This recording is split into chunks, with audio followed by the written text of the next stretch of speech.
Welcome, everybody. We're going to start the meeting. Good evening. Today is Tuesday, July 16th, 2024. It's a little bit after 7 o'clock.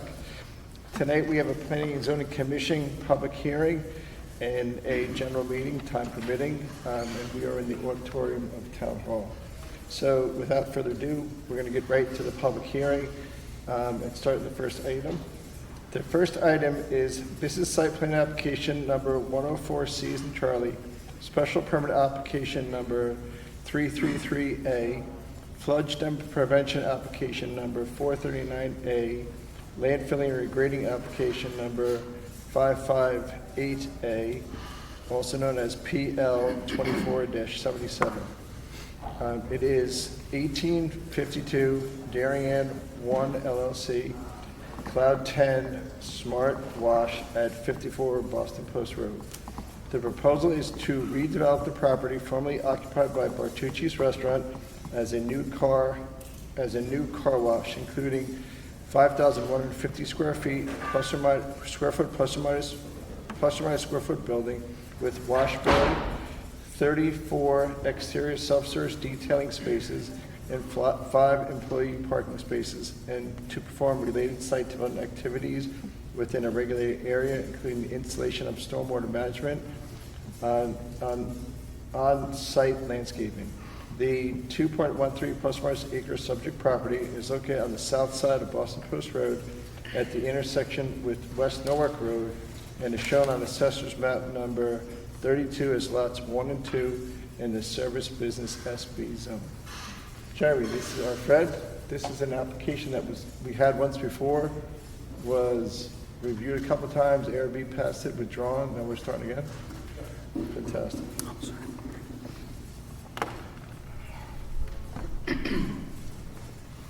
Fred Donite, Assistant Director of Planning.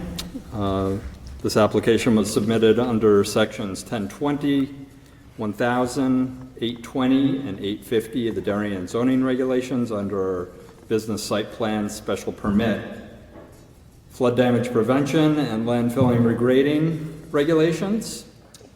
The application, the commission may recall that the applicant had submitted a prior application, which the application heard in late 2023, November 2023, I believe. And that application was subsequently withdrawn by the applicant on February 6th of 2024. The applicant has since resubmitted with numerous changes, including elimination of the traffic signal at the intersection of the site and West Norwalk Road with the Post Road. And the ingress and egress to the site was shifted further to the east towards the Norwalk line. The application was referred out to Joe Canis of Ty and Bond. The commission also hired Mr. Canis as its peer reviewer. Mr. Canis submitted comments for the record dated July 1st. Those comments were responded to by the applicant's engineer, Redness and Mead, on July 16th. The application, or the commission, also hired peer reviewer Steve Coppola of Hardesty in Hanover. Steve is here this evening to review his memo. It's actually Greg Del Rio, just for the record. Right, for the record, Greg Del Rio and Steve Coppola work for the same firm, Hardesty in Hanover. They submitted a peer review dated June 27th. The applicant's traffic engineer, AKRF, submitted a response to Mr. Del Rio's comments dated July 10th. The application was also referred out to the Legal Traffic Authority. We have not heard back from the Legal Traffic Authority at this point, but anticipate we will in the near future. The application was also referred out to the Western Connecticut Council of Governments, and we received comments from that agency on May 24th. And WestCog states in an email that it's the opinion of WestCog staff that the proposal is of local interest and with minimal intermunicipal impact. Therefore, it is not being forwarded to adjacent municipalities, and the regional staff is making no comment. The application also went before the Architectural Review Board. The ARB issued an approval for the design of the building on November 14th of 2023. Just to be clear, that was a prior application, right? They didn't send another letter, did they? So we have to incorporate the other application by reference, because you want to include that letter, you got to include that letter. Or else it doesn't have ARB approval. Yeah, correct. The ARB approval was submitted in connection with the prior application. And lastly, we note that review and action by the Sewer Commission is required for this project. We don't anticipate that the Sewer Commission is going to make a decision on this application until later this summer, or perhaps early fall, early September. Jay Klein of Carmody Law is here tonight, the applicant's representative, to present the application, to answer any questions that the commission may have, and I'll turn it over to Jay.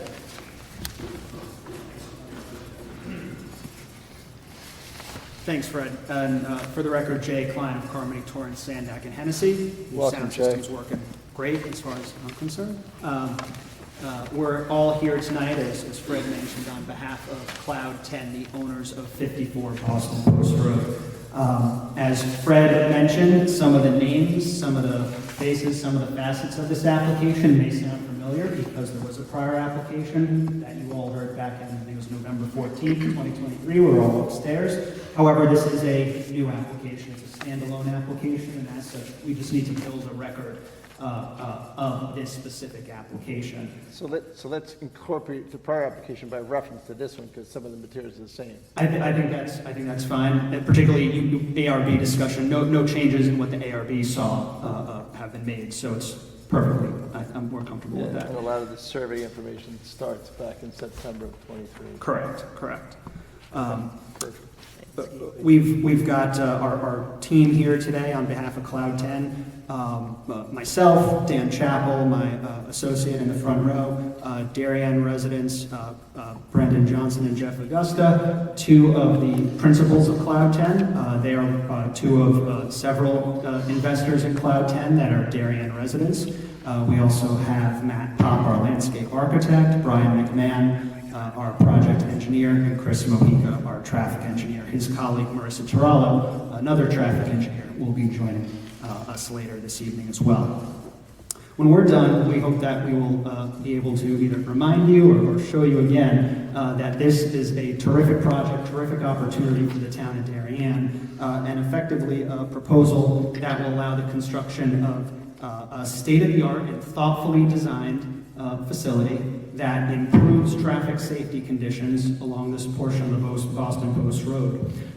Really emphasizes and highlights sustainability measures and improvements in stormwater drainage features, and is compliant with all facets of the applicable regulations. So what we'll do this evening is I will run through the orientation of the property as it exists today, a general overview of the site plan, then we'll turn things over to our landscape architect, civil engineer, and then finally our traffic engineers. There we go. So you're seeing on the screens behind you and in front of you the property as it exists today, 54 Boston Post Road, former home to Bertucci's. They left in September 2022. The property's been vacant ever since. There's a lot of pavement on the site. I think it's almost 76% paved surface, pretty high, close to the 80% maximum that's allowed in the SB zone. There are also 2 curb cuts located on the property that you'll hear more about from Chris and Marissa. One is located, if you're able to see my cursor that I'm moving around on the screen here, one is effectively across the street from the curb cut into the Chipotle restaurant on the Post Road, and then the other curb cut is just east of West Norwalk Road. The property we mentioned is in the SB zone, and if you drive by the property, this is what you'll see there today. What we're proposing is a state-of-the-art 21st century car wash. Cloud 10 has built a number of these facilities across the country and is looking to bring really their flagship facility here in Darien. This is Brendan and Jeff's hometown. There are several Darien investors that live in town. This is an important project for them, not just from a business perspective, but from a personal perspective. You'll recall Bruce Feinfield designed the building that we are proposing, that your colleagues on ARB recommended approval of. And here's another image of the property in the evening. This is a picture of our proposed site plan, and it's a stark comparison to the property as it exists today, right? A lot more green space on this site plan than the property that you drive by this evening. This plan removes almost 20,000 square feet of impervious area, replacing it with landscaped area. A big part of that landscaped area is a near 30-foot landscape buffer along the frontage of Boston Post Road. Matt Popp will be able to tell you more about the trees that we are preserving along the Post Road, the meaningful trees that we're preserving along that frontage, and the new trees that we're planting along the site. Folks who come to get their car washed will drive through a new curb cut rather than 2 curb cuts. We will be consolidating those into 1 curb cut and traverse the property through an access drive till they get to the rear of the property. The rear of the property will feature 3 queuing lanes. The depth of the building and the queuing lanes behind the building itself allow us to provide ample queuing space internal to the property. I remember when we've done other applications, Bird Code up the road, a question always is, well, is there going to be spillage into the Boston Post Road? There will be no spillage of cars onto the Boston Post Road in any instance here, thanks to the capacity we have on site. Customers will then be checked in at this point of sale system that will be behind the building. If you're a Cloud 10 member, their computer will recognize your license plate, remember the car wash you got last time, remember your make and your model, and that will allow for a more efficient operation as well. Vehicles will drive through the belt, the automated belt within the building. I think it's about 1.5–2 minutes per vehicle within this building, so very efficient operation. And the technology that's located within this building effectively puts a box around your vehicle, making sure that there's no crashes or collisions within the structure. Once the exterior of the wash is complete, customers will have 2 choices. They can either drive out of the property and leave, or they can take a right turn into one of the vacuum stations on the property and vacuum out or clean the interior of their vehicles. There are 34 vacuum spaces and then 5 employee parking spaces. Once folks are done with that, they can exit the property through the new curb cut. I think when folks exit the curb cut, one of the things they'll see to their right is something called a solar flower, part of Cloud 10's commitment to sustainability. This is a feature that can track the sun throughout the day and provide some energy for the car wash operation. I think it's around 4,500 to 6,200 kilowatt hours annually. So it's an important, I think, not just a functional feature, but a symbolic feature of Cloud 10's commitment to sustainability. With that, I think now is a good time talking about sustainability, running through the site plan. I think part of that is the really terrific job that Matt Popp has done on the landscaping here. So Matt, I'll ask you to come on up and run through some of the highlights for the commission. Good evening, I'm Matthew Popp, landscape architect. Environmental Land Solutions. I prepared the landscaping plan before you. Just like to go over 2 points that Jay previously mentioned.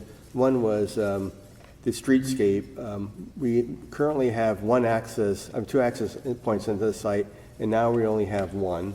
And the width of the streetscape, landscape area, it's about maybe 16 feet now, 17 feet, and that is getting moved to 30 feet.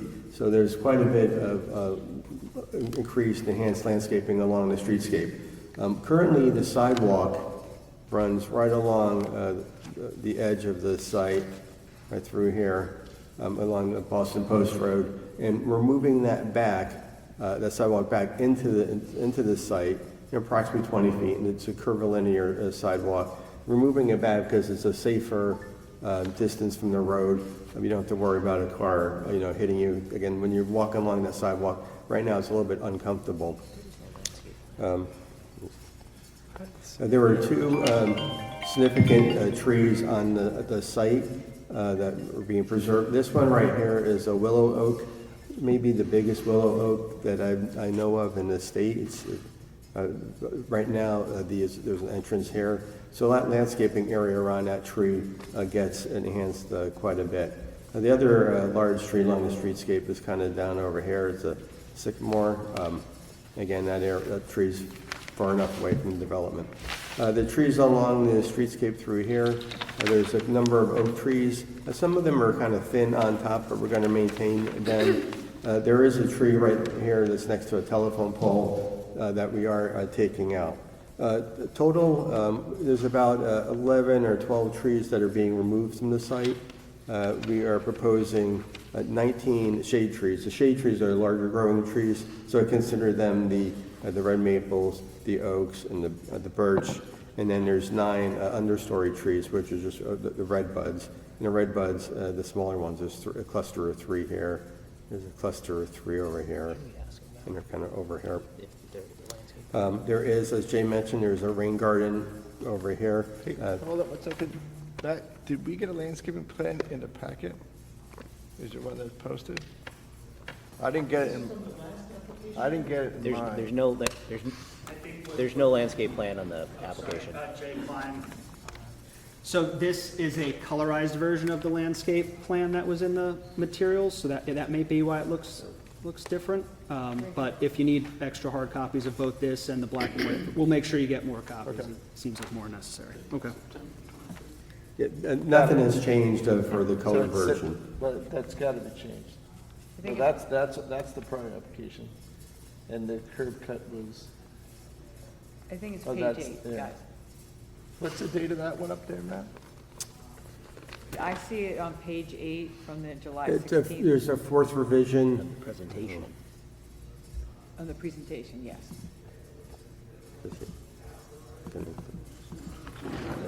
We want that submitted as But a is it separate. submitted as a separate plan? Yeah, it's in the presentation, but I don't think you've submitted it separately as a landscape plan. It's just a slide on page 8.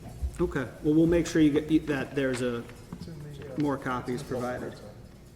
Yeah, it's dated April 30th, 2024, this plan. But we'll provide more copies of this, and we'll upload April. another. I got the 9, this one's 9/22. This is old.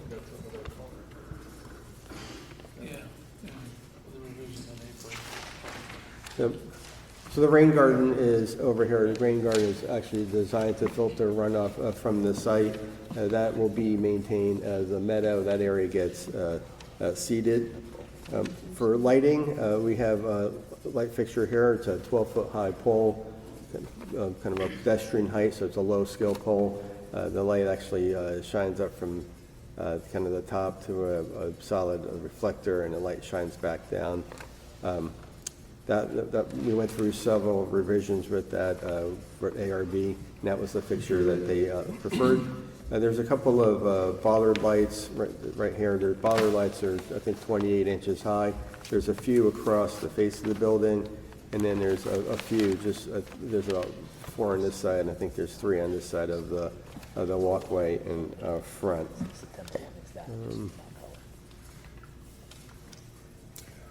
I think that is it. Again, as Jay mentioned, the landscaping on the site is greatly enhanced. There's like 20,000 square feet of additional landscaping that's current. So between the old application and the current one, can you just highlight the differences? Obviously, the driveway moved over. That's the main difference. And the sidewalk is curved, so the only differences are basically up in this area right through here. The sidewalk is curved. Before it was straight, I think is a little bit more interesting if it's curved. I think I put the bollard lights along this area here. So nothing beyond this area here, dropping down towards the highway has changed. And so it connects up on the street to the building to the west, and it connects up to the street on the building to the east, right? So it just meanders through the property? Correct, yep. And it kind of, the sidewalk has to be, I think for sight lines, all that has to be close to the Boston Post Road right here. Otherwise, I probably would have had it further back, so that's why it gets pushed up there. I think another, and I thought this was a creative choice by, creative Jay Klein again, creative choice by Matt, but also a meaningful choice in terms of enhancing our ability to preserve some existing street trees on the property. We heard from some folks, not just this application, others, where preserving existing trees is a priority. We heard that, and the location of this sidewalk helps us, provide that tree preservation along the streetscape as well. So the location of the sidewalk is basically on the existing asphalt areas. So the current landscaping is kind of north of that sidewalk where it's curved. So, What's the street to the east? The street to the east, that's the highway ramp, right? right through here, yeah, correct. And then the street to the west is the other highway ramp? Further, no. Further down, yep. Let's see, what dealership is that? What car dealership is that? Okay, Yeah. you good? Any I'm good. questions for Matt Papano, Jamie, Amy? I don't know if it's now or your traffic study. I'd just like to know the rationales to the placement of the driveway. Our traffic engineers will get into how the curb cut landed in its current location. No, but that's a great question, obviously. Next, I'll ask Brian McMahon, our project engineer, to come out, or come up, rather. Oh, I'm sorry. I'm sorry, Jeremy. We did Amy and Jamie.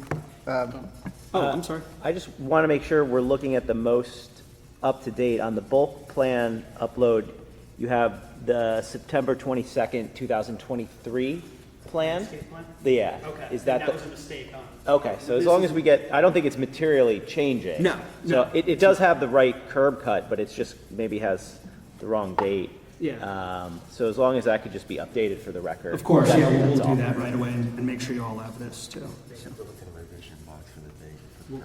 We'll make sure, yeah. Okay. Right, hold on, Matt. George, any questions, sir?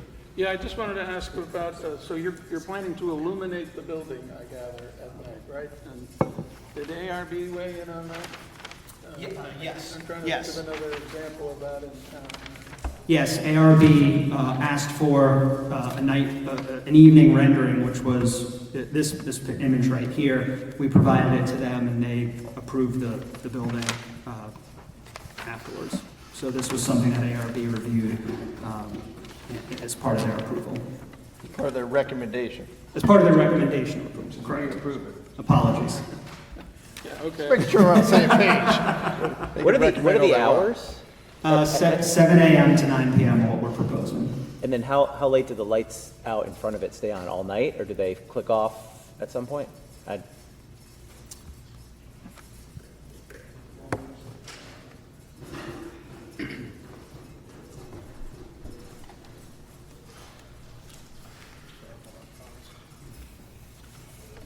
Good evening, everyone. Steve Sauce with Cloud 10. To answer the lighting question, the hours of operation are planned to be 7 a.m. to 9 p.m. seasonally. We will have security lighting on the building as required.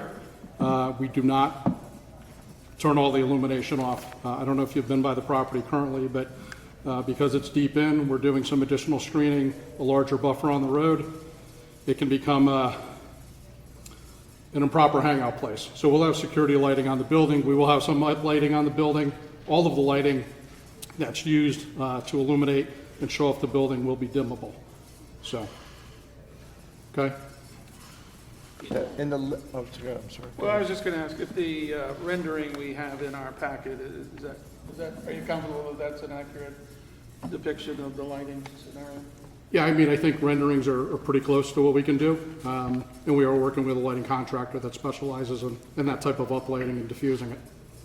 Thanks. Okay?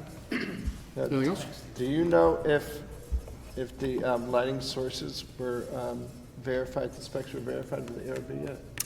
They were, yeah, as Matt, sorry, Jay Klein again, as Matt mentioned, the lighting fixtures that are on the plan that we will upload tonight were part of the back and forth. I think we had 2, maybe 3 meetings with ARB back last fall, and part of the conversation was that with them was getting the proper lighting fixtures, so they did see those as well. Like, what about the signage with regards to that? Signage right now that's shown on the rendering is in concept only. Right, because that's too big. Right, correct. So we will, and ARB understood that as well, that we will have to, come back with a signage package for the building itself. So we'll be doing that. If we're successful in getting a site plan approval, we'll come back for a signage approval, which will be reviewed by ARB and perhaps you folks as well. Okay, so they've not gone back to ARB since November 16th. Correct. They went to ARB for the lighting, the landscaping, the facade, where the building's gonna go. And it is fairly typical for folks to go for a sign as they get closer to opening. Which is what happens over at Federal every month. Every Right. meeting, yeah. Okay. Is there still 2 options for the facade then, which is what was in the option 1 and option 2? No, I think there's one option. I couldn't hear the question, I'm sorry. Were there other options? Not for the entire facade, for the facing on the facade. I would just read the ARB report, and I saw that there were 2. Yeah, I'm having to recall use my recollection here from November. There were a couple of designs that ARB saw, and we effectively laid out, here's our preferred option. ARB gave their preferred option, and what we landed on was a bit of a compromise. The kind of slope of the building was something that ARB thought would be creative and interesting. The size of the panels on the building were something that ARB was excited about. And with the help of Mr. Weinfeld and his team, we were able to, I think, come to a cool design. Okay, so we got, following up on George's question, we got something that's dated May 7th, 2024, which is the facade. It says off-appear composite aluminum panels. This has not been looked at by ARB yet? No, it has been. It has been. It's the same materials, same design. He just said that they didn't go back there since November. No, we haven't made a change to the building that was approved. The building that ARB approved is the same. This is dated May. Yes. So if you didn't go back there since November 23, and this is dated May 24, it's impossible if this is. The building that's on that plan. No, this piece of paper. Yeah, that piece of paper is identical to the piece of paper that ARB reviewed back in. The only thing that changed is the date on the sheet that you're holding. That's the only thing that's changed. But what Jamie's question was, have they seen this facade? Yes. I was just asking, it's the alignment, the offset alignment that was in the Okay. letter that I was looking. Okay. You good? Yes, sir. Okay. Mike? I just want to clarify on the landscape plan, Adam, if you look at the revision note, it was actually submitted originally 9/22/23, but it was revised 4/30/24. Oh, so that is So that is the latest. That's a version. site plan, that's not. Site plan, It's LP1. LP1, hold on, SL1. It's like 14 pages into the bulk plan set. Yeah, I'm on the bulk plan set now. LP1, Got it. got it. Where are you looking? So where the date is on the right, look to the left of that and above. Oh, yeah, yep. It shows you the Revised entrance 430. Yeah. Okay, Yeah. okay, so this is the right one. Sorry, I think maybe the confusion was that we provided a color one this evening. I just think that reads better for I'm sorry about that, but we'll make sure that, yeah. Fine. Right, color one does make it nicer. Next week, I'm sorry. Good, Mike? I'm great. Okay. We're all done with Matt, right? Yeah. Next up, The traffic. thank you, Brian, welcome. Good evening. For the record, Brian McMahon, licensed professional engineer with Redness and Mead. Just wanted to run through the site plan on the screen, sheet SE1 in your packet. And just illustrate, to repeat, just reiterate what Jay said, that the main change to the site plan is just the relocation of this two-way curb cut. The loop road, the sort of car detailing area and the stalls here, the building itself, and the loop around with the pay kiosks in the rear of the building are all identical, identically located to where they were on the prior application. Essentially, the only change is, substantive change is the relocation of the curb cut along Post Road. We have run the truck articulation templates, both for fire access, fire emergency vehicles, as well as for service vehicles, for example, for the trash vendor to come in, circulate, service the dumpster, and exit the property. They all work still. We provided exhibits to Jay to supply to the fire marshal with respect to emergency vehicles. But essentially, that's really the only substantive change to the site plan itself. With regards to that, you pick up more queuing, right? We do pick up more queuing. We had about 40 before on the prior application, so we have, which was more than we needed, and so it is slightly more queuing. So was it, the application says it was a 10-foot shift. It looks, if you line up West Norwalk Road to here.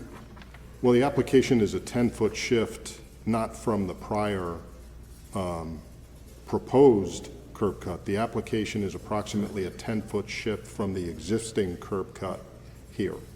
Okay, because what I'm concerned with is, and it's going to get traffic later, but you're obviously the engineer that did all this stuff. Is this thing on? Yeah, it's on. You're going to have the ability to pick up more queuing from where it was in November to where it is today. And I think later, when we get the traffic guys, that's going to be important to see how many more cars we have in the queue, because now we don't have a traffic light. Right, and I think that Marissa and Chris will be addressing that on the traffic portion. Okay, but you offhand don't know that, like, is it 30 feet? Is it? From the prior proposed, I don't have the exact dimension there, but it's a handful of cars, additional cars in queuing Okay, at most. so if it's 36 feet, is that 3 cars? What's a typical car, 12 feet? No, I mean, we would allow more than 12 feet, 15 to 18 feet per car. I mean, they can scrunch together. Okay. Okay, I have another question when you're ready. Okay, in the traffic engineer's letter, they suggested to widen the curb cut up front to 18 feet. And I don't think has that been done yet? Are you gonna do that? We have not made any change in that regard to the curb cut. Okay, so we haven't really answered that question. That's the hardest. Yeah, Jay Klein again, AKRF will answer it, but the answer, I believe, we're happy to do that if that's something that you all like and if Hardesty and Hanover likes. So Well, I mean, he's the engineer, so he's gonna want to end up doing it, right? Yeah, it's not a problem to adjust the curb cut to respond to that. Okay. Did you see that letter, Gene, what he's talking about? I do not have the letter that he is referring to. Because right now, I think it's 14 and a half feet on either side. And the letter says to widen it to 18, and he's here, so he'll eventually tell us. So I don't know if that meant on one side or just the other. But that's something that makes sense, right? No, we'll get to you in a second. Yeah, don't worry about it. You'll have your turn.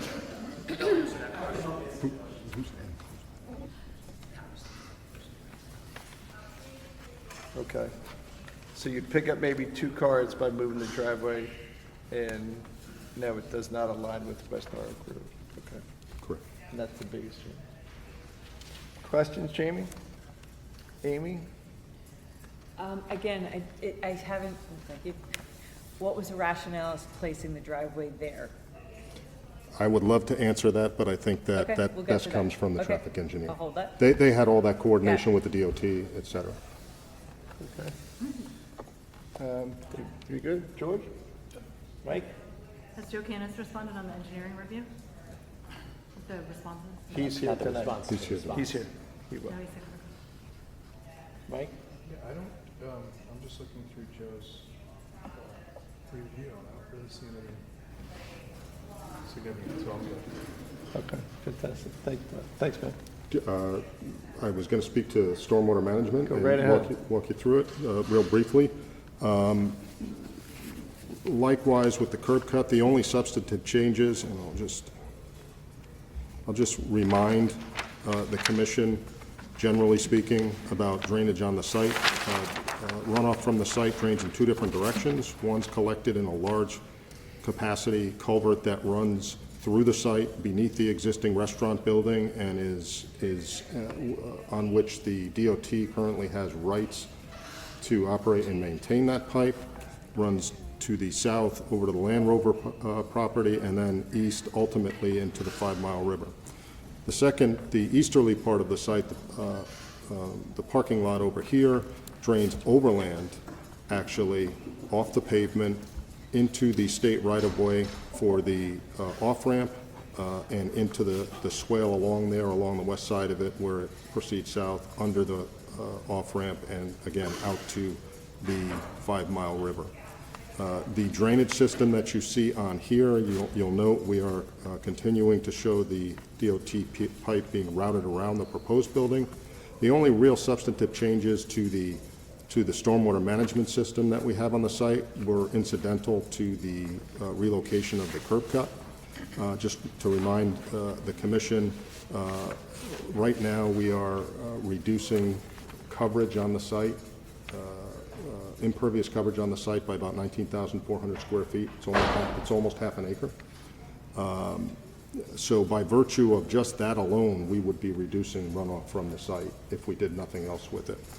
But we have added into it, and also per your regulations, we treated existing conditions, because it's a demolition project, it's existing conditions, we treated it and sized our systems as though the existing site were entirely a meadow, per your regulations. And so what we have is a comprehensive stormwater system that includes typical inlets with deep sumps and traps to filter out sediment, road sand, et cetera. We have a large detention, subgrade detention system here. We have an infiltration system in the back of the building here. We have an oil grit separator right here. And of course, as Matt mentioned earlier, we have the rain garden over on the extreme east end of the site. We did submit to the DOT for permission to relocate their pipe around the building, and I'm pleased to report to the commission that they have since reviewed, approved, and I understand that the owners have entered into an agreement to consummate that deal.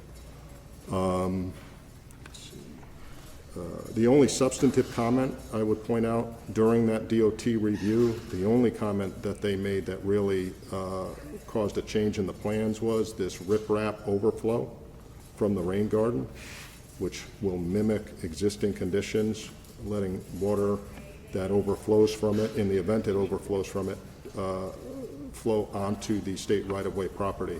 We had shown on the prior application a smaller footprint of riprap where I'm tracing now.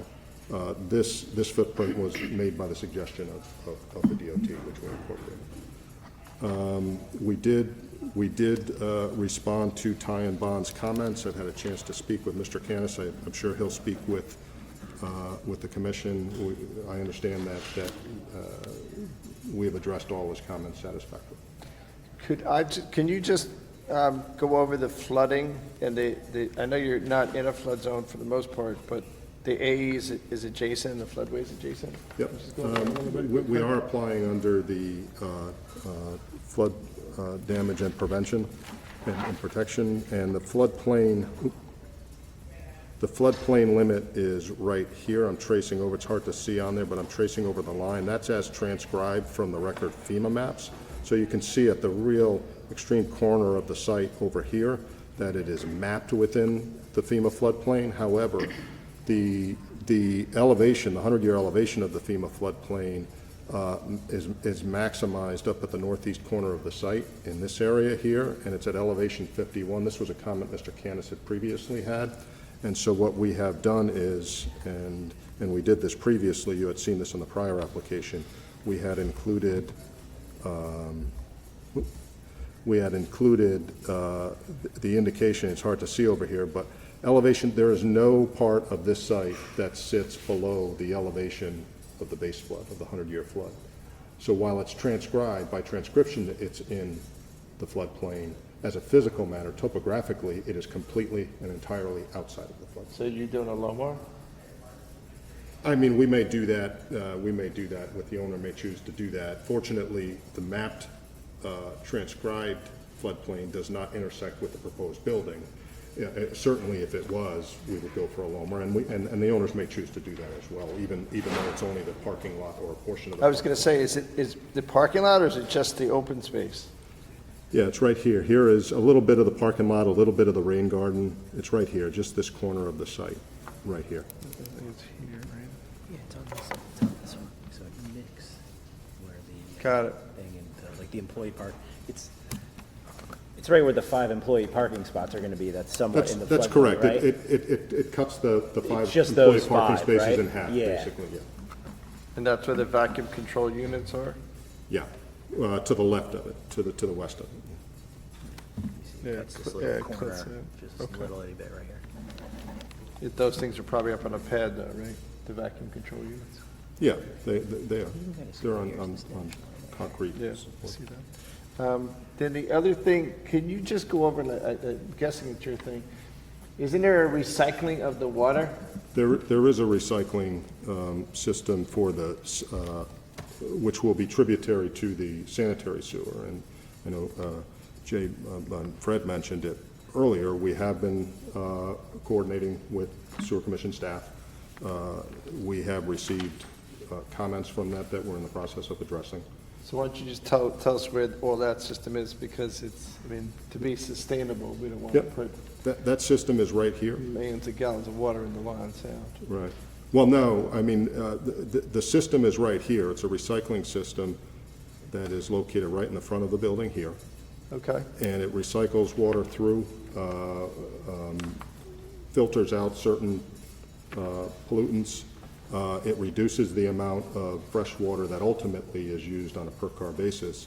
But all of that, none of that goes to the stormwater system, the rain garden, the wetland, the river, the floodplain, anything. It all goes is collected and goes to the sanitary sewer. okay. But do you use recycling water to do my car? Does water from my car go on his car? Yeah, I mean, yes. The undercarriage. And again, Jay Klein again, I'd invite Steve if he wants to come up. Steve, I've learned more about car washes than I'd ever, no offense, care to know. But the thought process, not only just sustainability, but, you know, where do you deploy the recycled water? The undercarriage of the vehicle, the tires, those are probably the areas more so than the hood or something like Oh, that. so you're saying that the water for the windshield and top of the car is fresh, and the water for the undercarriage is... Effectively. Go ahead, you can tell us. I want the general public to know what's Sure. going on with the water. Well, thank you. Again, Steve with Cloud 10 Car Wash. By the way, it's almost impossible to hear you 10 feet into the auditorium. The microphones aren't picking up your voices. Not that I wanted If to. I could just interrupt very quickly, if you're not speaking directly into the microphone, your voice is not being amplified. Okay. So, this is a new system for everyone here, so Okay. it's a little bit of a learning process. Sure. But just, some of the feedback we've heard is that it's difficult to hear in the back. I self-amplify, I believe. So. Shocking. I've had to make a lot of presentations over the years. First off, and I'm happy to explain what we're doing. There is no other system like this deployed at any facility in Fairfield County. let alone the town of Darien. We do use a multiple number of processes to get water clean. We don't just separate it in settling tanks. We take that water back out and reuse it. We put it through filtration, through polishing, through a variety of equipment to use the water again. It's a resource, it's expensive. We try to use as little as possible. Part of that is we do use it within the chemistry to wash a vehicle, which is mostly unheard of in the industry. We get our water clean enough not to drink, but to certainly wash a vehicle. As stated, as you just said, final rinse is done with very clean water. Certain chemistries have to be done with clean, fresh water. That's where we end it. Everything else is done with some level of recycled or rejected water that goes back through our system. We'll have approximately 8,000 gallons underground. The oil water separator is a separate unit that's required. We have that installed. We'll have some plastic tanking inside. We don't know exactly what the gallonage is yet because we haven't done the whole site plan approval. We haven't been able to build out all of the equipment yet. But based on what we do, we take our water, we soften it. The soft water goes into a an RO system. We take out all of the minerals. That is used for final rinse. The reject water in that process, it's a membrane system like taking salt water and going through a desalinization plant. There's a process. We take that reject water, we retain it, we don't throw it away, we don't flush it, and we use that back in the system. We polish some of the water, we don't polish. It all is depending on the pieces of equipment that we're using within the wash process, which is all contained. So all the water in the wash process begins about 25 feet into the building and ends about 15 to 18 feet before the end of the building. And then based on the ICA, the International Car Wash Association studies, there's a number of about 6 gallons per car in what's known as drag out or evaporative content on a vehicle. And that's an average of all types of vehicles, whether it's a Mazda Miata or an F-350 Super Duty. But over the course of time, it averages out to about 6 gallons of water being dragged out of the building, and it goes to evaporation. So That's the one that's under, it's my car when it goes down the road, you see drips on the. you'll always have a car dripping. So, but that's clean water at the end. We're not taking anything out that's a negative effluence on the system. So just most of the stuff that Brian designed is at the beginning. Most of the stuff you're talking about is inside the 5,150 square foot building. It's all of the equipment contained within the building. Within the building, so it's not underground then? Well, the tanking is underground. So our reclaim tanks settle. They have a certain amount of time to settle. They're large, 2,000 gallons, single baffle. We're going to bore you to death. What that does is allows all the sediment to fall. Those get cleaned out on a regular basis by a local company. We have chain of custody on all that stuff so we can comply with all the environmental stuff. That's done annually, semi-annually, every 2 years. It depends on the facility. But all of those tanks are too large to put above ground. They'd be ugly. They're concrete boxes. We keep those underground. The water in process that we're using is stored above ground in plastic tanks, super heavy duty plastic tanks. Okay? So with regards to cleaning out the sediment in these underground tanks, we need a plan? That would be for the drainage system, which Brian designed, which is shown on there. There is a maintenance plan that Joe Canis has reviewed, that Joe can speak to that. Okay, great. And we have that all over Settles, cleaning out tanks. Okay. Because obviously if a car wash gets a little bit of use, you can clean it every 2 years. If this one gets 500 cars a day, you're going to clean it every 6 months.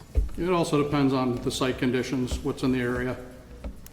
So, in Pennsylvania, we clean them a little bit more. There's a lot more dirt and debris. Okay? Thank you. Thank you. Yeah, just, Sorry. so I've got 2 questions for you. One, just like on a per car basis, is there a way to know how much water is, let's say like for an average car, like how you said, there's like 6 gallons at the end of evaporation runoff. On a regular car going through it, how many gallons of water is typically used? And how much of that is the recycled water versus fresh water? So I'm still working on those calculations now because we hadn't had a chance to put the equipment package together for this site, and we've moved to some newer equipment. The other thing is the velocity of update or new designs of equipment in our industry is outpacing most industries. It's almost like lighting, LED lighting. My LED lightings can use 0.2 amps now. Right. We don't have it exact yet, but some of our sites, similar design, and I know this is on the record, but I want to be on the record. 27 gallons, 27.92 was one of our calculations. Some are lower, Right, but the it's industry norm right now is 35 to 40. That's a target. Ours is to go beyond that. So we've added this polishing system Okay. to do that. And so if you haven't put together the package of how big the tanks are gonna be to hold how much water, is that gonna impact the cut and fill numbers that you impacted? Or have you No, sized so- it to be like extra large and those cut and fill numbers are gonna be larger than you expect and there'll be less fill taken out, right? Because these are gonna be underground, so if you come back with something too big, you won't be able to put it in there. We only use 2,000 gallon tanks because we understand the amount of time it takes for things to settle, and we know what capacity can be, and it's a readily available size. And most of the companies prefer to work with that size, doing piping, installing pumps, and doing things like that. The reason we use them is we understand the metrics on how to do them. If we were going to change something to process water, it would be the above-ground equipment that can be replaced over time, could be updated and do things. It wouldn't be the tanks in the ground. Oh, I see. So it's basically the filters, how big We the would filter change the would be hardware above ground than the before we tank would change the itself, tanking. so to speak. Yep. Okay. That's, and we don't, even though that area is going into the sanitary sewer, we don't need a maintenance plan for that? I guess that would be a question for the sewer commission. Okay. And we're still Got it. working with that. Okay. Yeah. Okay. Good. Thank you. Just to be clear, again, Brian McMahon, Rendison, me, there will be, as part of the sewer commission process, a maintenance plan that will be. And this, because of its use, will be required to be registered under the state Connecticut Deep General Permit. So it'll all be subject to a maintenance protocol. Did we submit this to DEEP? Did this go out to DEEP? You didn't submit this to DEEP, though, did you? This application wasn't referred to Connecticut No. DEEP. He's saying DOT. DOT or DEEP? What's that? Different branch of DEEP. Correct, yeah. This gets registered prior to permitting and construction. This has to get registered under an existing general permit. with Yeah, okay, Connecticut. that's what I thought. Mike, you're good? Okay. George, you good? Okay. Everybody good? You square? Okay. Thanks, Brian. Thank you. I think to build off of one last point as it relates to sewer, Fred mentioned it, Brian alluded to it, have had preliminary conversations, our team has had preliminary conversations with the head of the Darien Department of Public Works and Arcadis engineers, the town's sewer consultants, and we expect to be before the sewer commission in August, we're hoping. So we will discuss these issues with them as well. And hopefully the next time we're together, be able to report good news from them. The next topic on our agenda is one that I know has been on the top of everyone's mind and certainly something important to us since we last spoke in November of last year, and that's traffic. Hold on a second. Do we want to hear from Joe Canis now? That we just, yeah. Let's hear from Canis now. Okay. Hey, Joe, you there? I don't have a copy of Joe's letter, so if I can see it on your screen, that'd be great. Good evening. For the record, my name's Joseph Canis, licensed professional engineer in the state of Connecticut with tie and bond. We were retained by the commission to review the stormwater management and erosion control and floodplain aspects of the application. So we prepared a memo dated July 1st that had a few minor comments on it. As Mr. McMahon had said earlier, the stormwater management changes were fairly minor. This stormwater management plan that is currently proposed is a huge improvement over what exists on the site today. And our comments were very limited in nature, just adding notes and just some coordination between plans and computations, very minor coordination details. But we're happy with the plan. Mr. McMahon responded to our comments today. I obviously haven't had a chance to write a formal memo, but looking at them, it looks like our comments have been satisfied. So you're going to send us another follow-up one for the file that says we're good? That's correct. Okay. And that your main focus was the difference between November 23 and today? That's correct. Okay, because you signed off it back in November. Right. Okay. Any questions for Joe? No? And you have this letter, is there anything we missed that's important? No, it's pretty routine. Standard stuff? Yeah. Thanks, Joe. Okay, thank you. Check. That one's done. All right, where's that Hardesty Hanover guy? Why don't you move up closer so you can hear what everything's going on, so you can be in the back. Yeah. And thank you, Mr. Candace, for your review of the application. You can sit right there, there you go. When we were last with all of you in November, we left off on the question of traffic, and the application that we brought back in 2023, our client, Cloud 10, was willing to, as you may remember, pay for, install, and maintain a traffic signal at the West Norwalk and Boston Post Road intersection. Of course, the Post Road being a state road, DOT is the final arbiter of determining whether or not a traffic signal can be installed on that road. And when we left you back in November, we spent the better part of the next several months, I think it was the better part of half a year to be frank, engaging the folks in the Department of Transportation, lobbying both the leadership and others within the department, coordinating with local leaders and folks who represent the town in the General Assembly to lobby for this improvement, and really made an investment of time and also effort to win DOT support for that. Chris Mojica and Marissa Tarallo of AKRF are here to go into greater detail about those efforts, and to your question, Ms. Bersanti, that you've been so patient on how we landed on the plan that's before you this evening, and why the plan that is before you this evening still represents an enhancement of traffic safety conditions along the Post Road. So with that, I'll ask Chris and Marissa to get up here and give you all the download on that. Welcome. Good evening. For the record, Chris Mojica with AKRF. Myself and my colleague Marissa Tarallo, we prepared the traffic study that was submitted last year, and then this is a brand new traffic study based on updated coordination with the Department of Transportation that you have before you as part of the site plan application.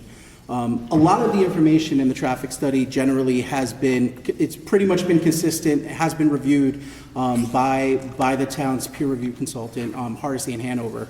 So I will touch upon a lot of the pieces that have been reviewed already that have not changed, and then I'll definitely go into detail in terms of how we arrived at the site plan that is sitting before you today.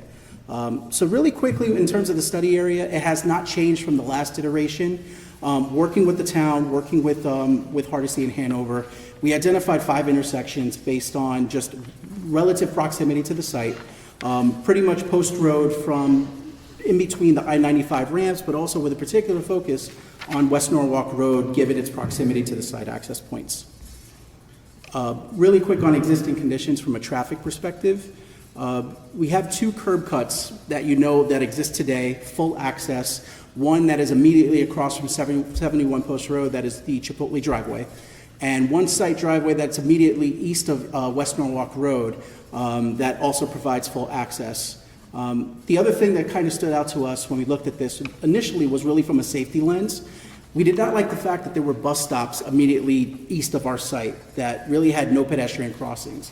And when we were before you last time, we had mentioned that was the impetus for us to start to think about whether a traffic signal would make sense. And at that time, we had done analyses to show that based on our engineering analyses and our engineering judgment, we thought a traffic signal would be worthwhile to not only improve traffic operations, but safety along the corridor. So that is something that we held close to ourselves as we kept in mind as we went through the process. So really quick on safety, normally when we look at crash analyses, we look at about a 3-year window.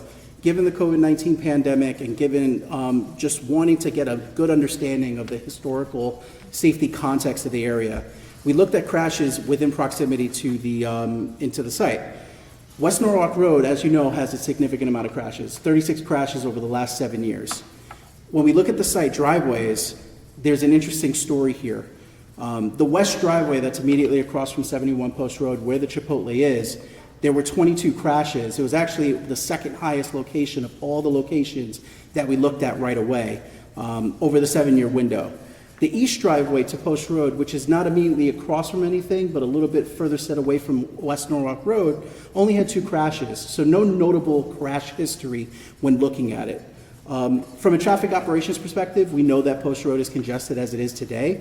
Level of service F was observed on West Norwalk Road, particularly that approach that comes on to Post Road. There are a lot of right turns that are exiting onto Post Road, but the issue is for those few left turns that are being made, it is very difficult for them to turn onto Post Road. So at that time, we thought it would be a good idea to look at maybe doing a traffic signal, sort of consolidating the two driveway approaches to 54 Post Road to be not only to achieve the Department of Transportation's goals on access management, but also your goal of access management that's currently mentioned in the Plan of Conservation and Development. So we tried to look at access management as a way to try to improve safety in the area. So a lot of text here, but as Jay mentioned, there's been a lot of back and forth, and we've been knocking on the door several times, having conversations with DOT to understand the prerogative and really present our case for a traffic signal. So right before we came to you in October, we submitted we performed a traffic signal warrant, which is really, it's based on the manual of uniform traffic control devices. And in order to justify the installation of a traffic signal, the first step is to look at signal warrants that are established. And particularly, we looked at traffic volume warrants. Really, is there enough traffic on Post Road and West Norwalk Road to justify the installation of a traffic signal? And we also looked at safety. Are there enough crashes that would justify the installation of a traffic signal, with the caveat that the crashes are susceptible to correction by a traffic signal? So just to say that you have crashes at an intersection doesn't necessarily mean that it's susceptible to correction by a traffic signal.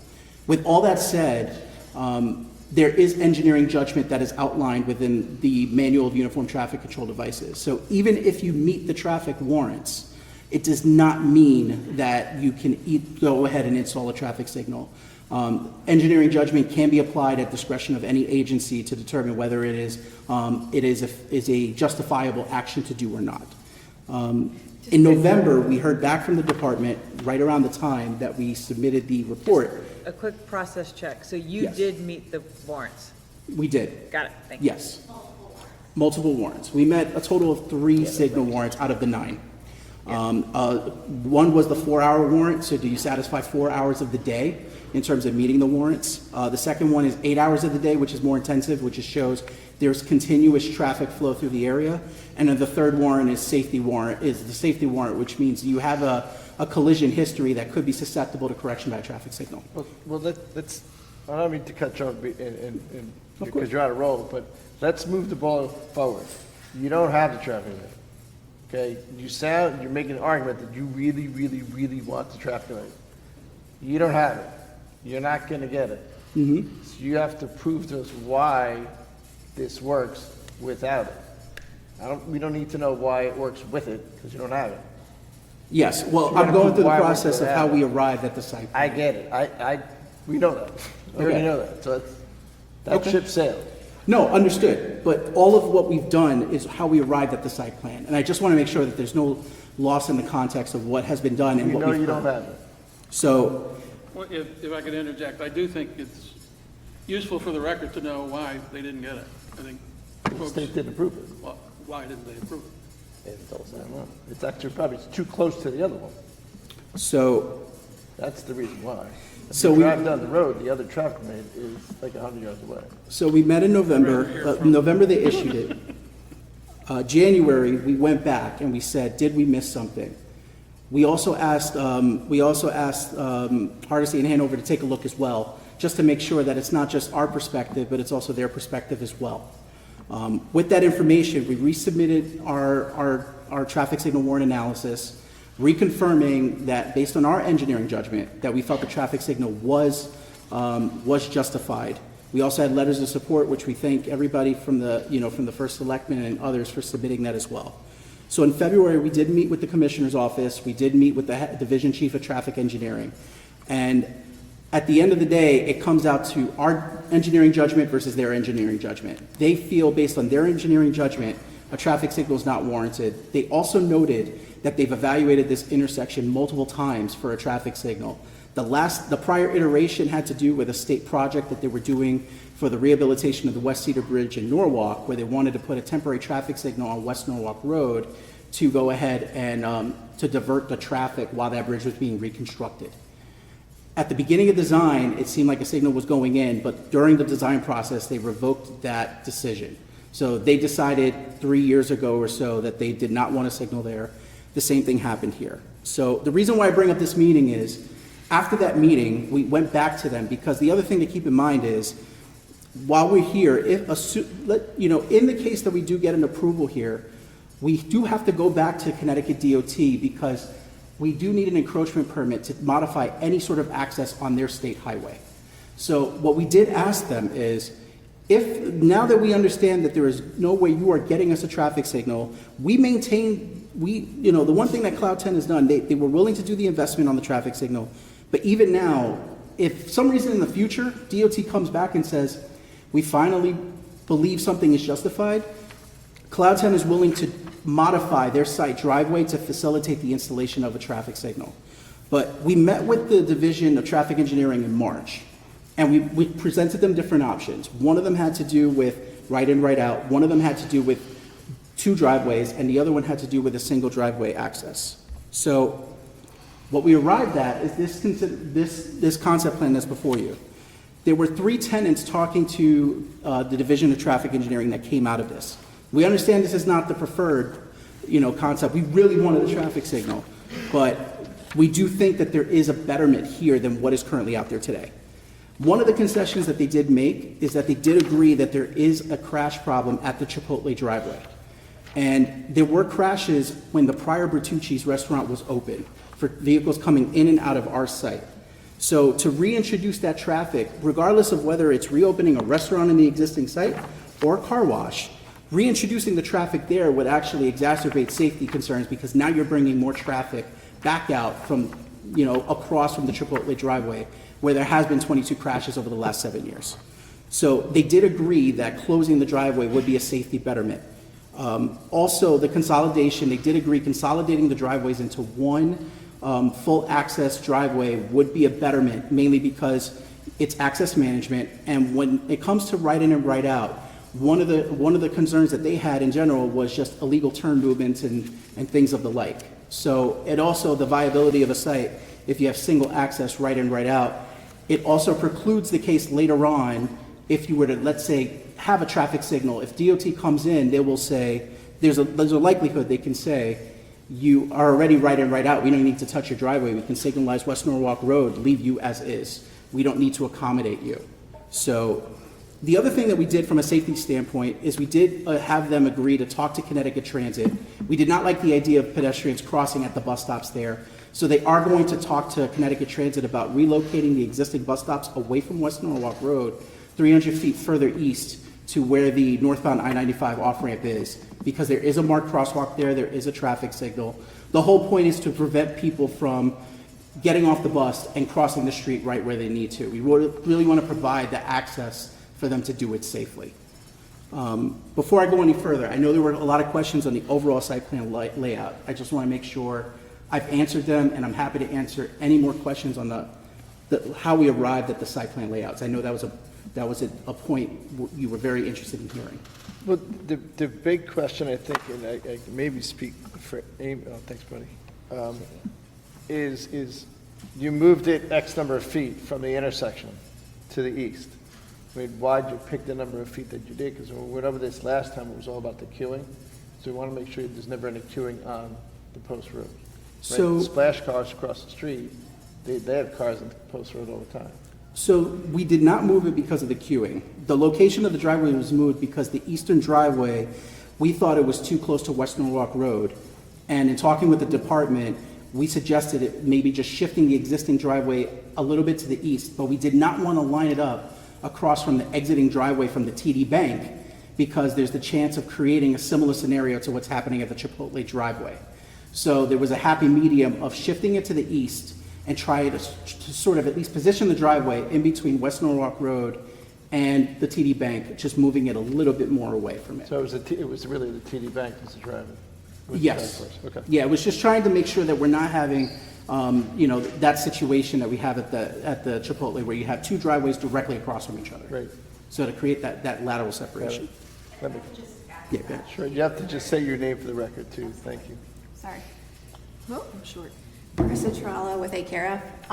The other consideration with where we landed, where we did, was the goal being that if someone providing the full access and allowing someone to make the left turn out, and still having a spot to wait to make another decision related to West Norwalk Road was key. So if we stayed where we were, you could kind of make this snake maneuver through the intersection, and someone coming down West Norwalk Road and going on Boston Post Road wouldn't expect that weird snake that was happening. And we don't want a fully teed up intersection with 2 stop control, because it's very hard for West Norwalk to get out as it is, let alone to pay attention to what our traffic is doing and try to get out.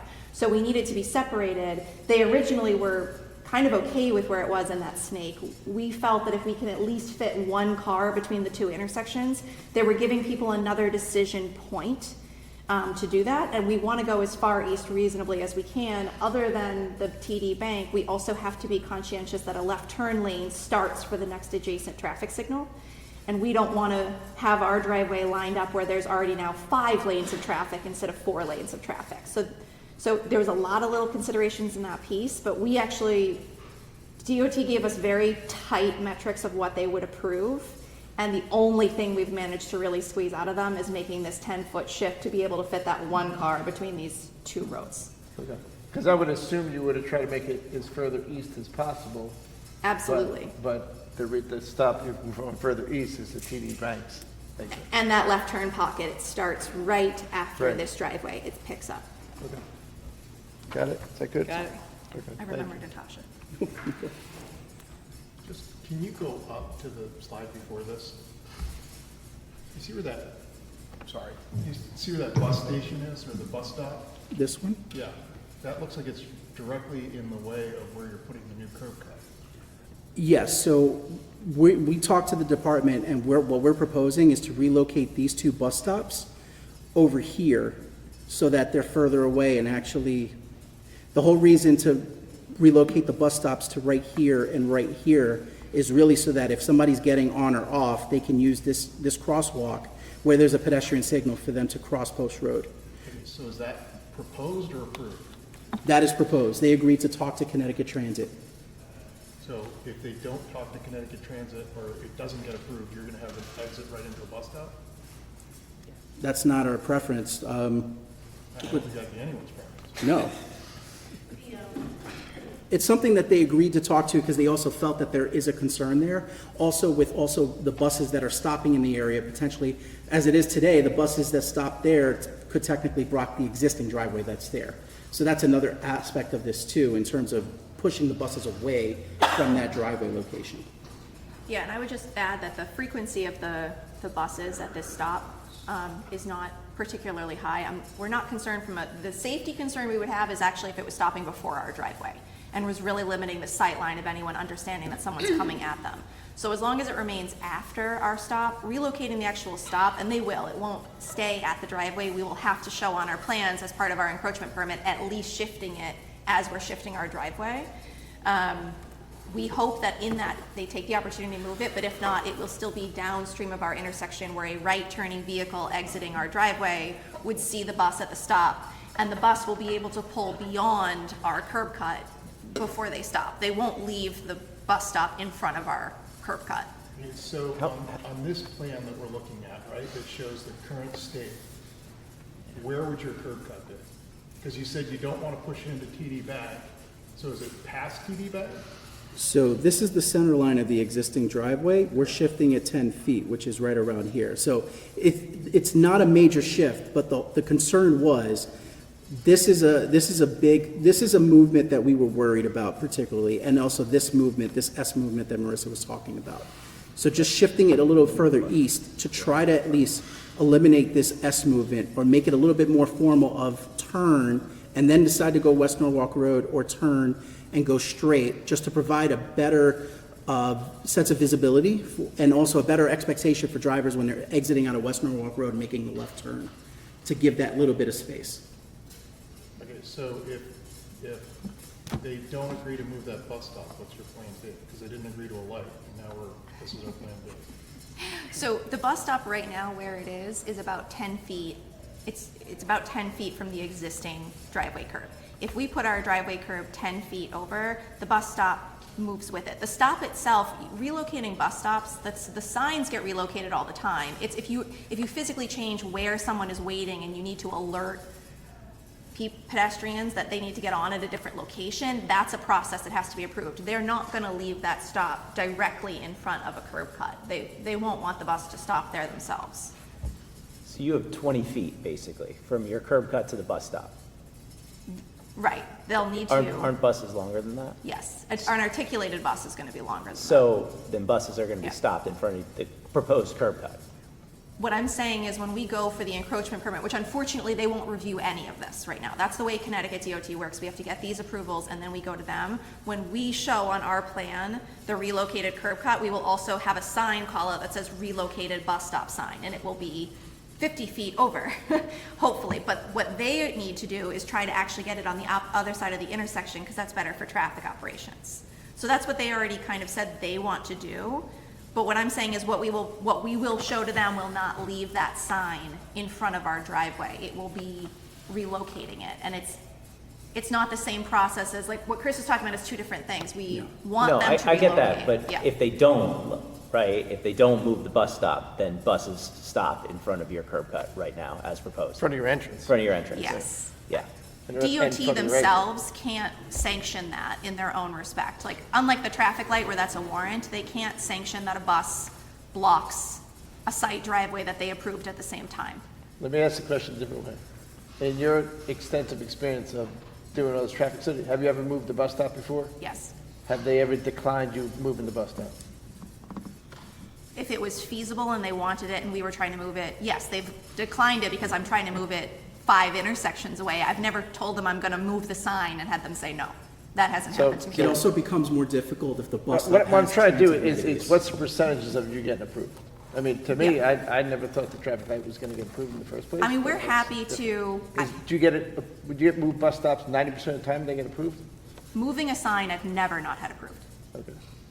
Never. But what we can do, we still have a line with DOT. They took no exception to where we were proposing the curb cut. We can certainly reach out to them and just ask conceptually if they're in agreement to not have the bus stop in front of our driveway. And hopefully they would at least give you a, yes, we will agree to move it, you know, subject to the encroachment permit. That's what they're going to keep saying to us. But that's CT Transit, that's not DOT, or is that one of the same people? So CT Transit needs to decide that the bus stop itself can move to a totally different location. Connecticut DOT can move the sign. It's on their public right-of-way. They can approve that. Go ahead, Mike. So I think what I'd like to see is a plan that shows where you're proposing the bus stop's gonna be with your new curb cut, because none of the plans really show that. Right, understood. And again, a big part of that was we will advocate for it moving to the intersection, but we will settle for it just moving not in front of our driveway. Sure, I'd like to see at least as part of the application, the settled for plans. Mm-hmm. And then the other thing that I don't love about this, or these representations, is I have no idea where TD is there. So I'd love to see where TD is on the other side of the road, so when we're talking about those conflicting traffic patterns, we can actually visually Understood. see it. Understood. And TD's got 2 entrances and exits. So right now, you're putting it right in front of the front entrance to TD? We're off-center from them. We're not directly in line with them, but yes, But they have 2 curb cuts. right. Yeah. So we would West be curb cut. close to this exit. They have 2 lanes exiting here. So we would be offset from their driveway. From their The center driveway, line. exiting their Exiting their drive-through? site. Right here. So this is the west one at TD, this Okay. is the east, kind of right in between here. They want to put there. Okay. Is there, I'm just looking at this, it seems like the bus stop is where it is because of the left turn lane off the post road that's further east of it. Do you think that it'll be an issue because you're asking them to move the bus stop further east now into essentially the 3 lanes-ish of traffic? Do you think it would make more sense to have them move the bus stop before your curb cut? From a Fur- safety further- perspective, further no. west. Because when that bus is stopped, this is why you always want a bus stop upstream. The actual #1 best location for this bus stop is after that traffic light. That's what they're going to explore, is after you get through the traffic light, so that that bus, if it stops at a green light, does not block other cars from going through. The left turn pocket is an issue for our driveway because we're letting left turns out and they'd have to go against 5 lanes of traffic. The left turn lane is not a problem for the bus. If anything, it provides more space for other cars to get around a stopped bus. Okay. So the left turn lane will not prohibit them. There's bus stops all the way right up at stop bars, right? You see them all the time. Right. There's no reason that they can't put that bus stop at that stop bar of that traffic signal if they want to. There's nothing stopping them from doing that. Okay, just making sure, because Yep. it seems like that might have been a concern of the location of the bus stop. Yeah, our biggest concern is visibility, and so as much as I don't want to see it impede traffic at that traffic light, I would much prefer it's there than before our driveway where anyone turning in or out of our driveway can't see around a parked bus. Okay.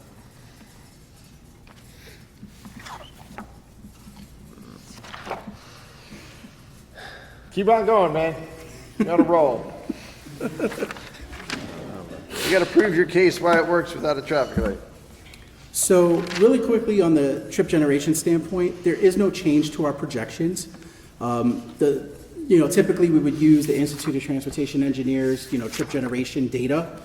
Cloud 10 has existing sites, so we're using the information from their existing sites during their busy season to estimate how many trips are coming in. So a maximum of 68 vehicles are coming in, and that's during the Saturday peak hour. There's going to be slightly less during the weekday morning and in the afternoon.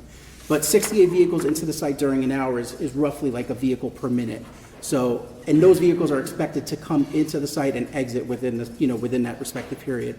The one notable change to our analysis is before, we did not apply any trip credits. And one of the things that DOT did advise us of is that they accept trip credits for car washes.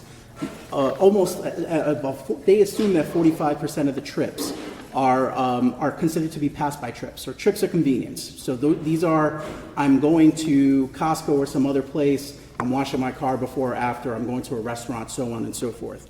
So the actual new traffic that we're generating onto Post Road, is really around 30 or so vehicles during the highest peak hour. The remaining are existing cars that are traveling today that would, as they're driving through, say, let me stop and get my car washed and then continue my trip to where I'm going. You just did the highest peak hour. Which highest peak hour?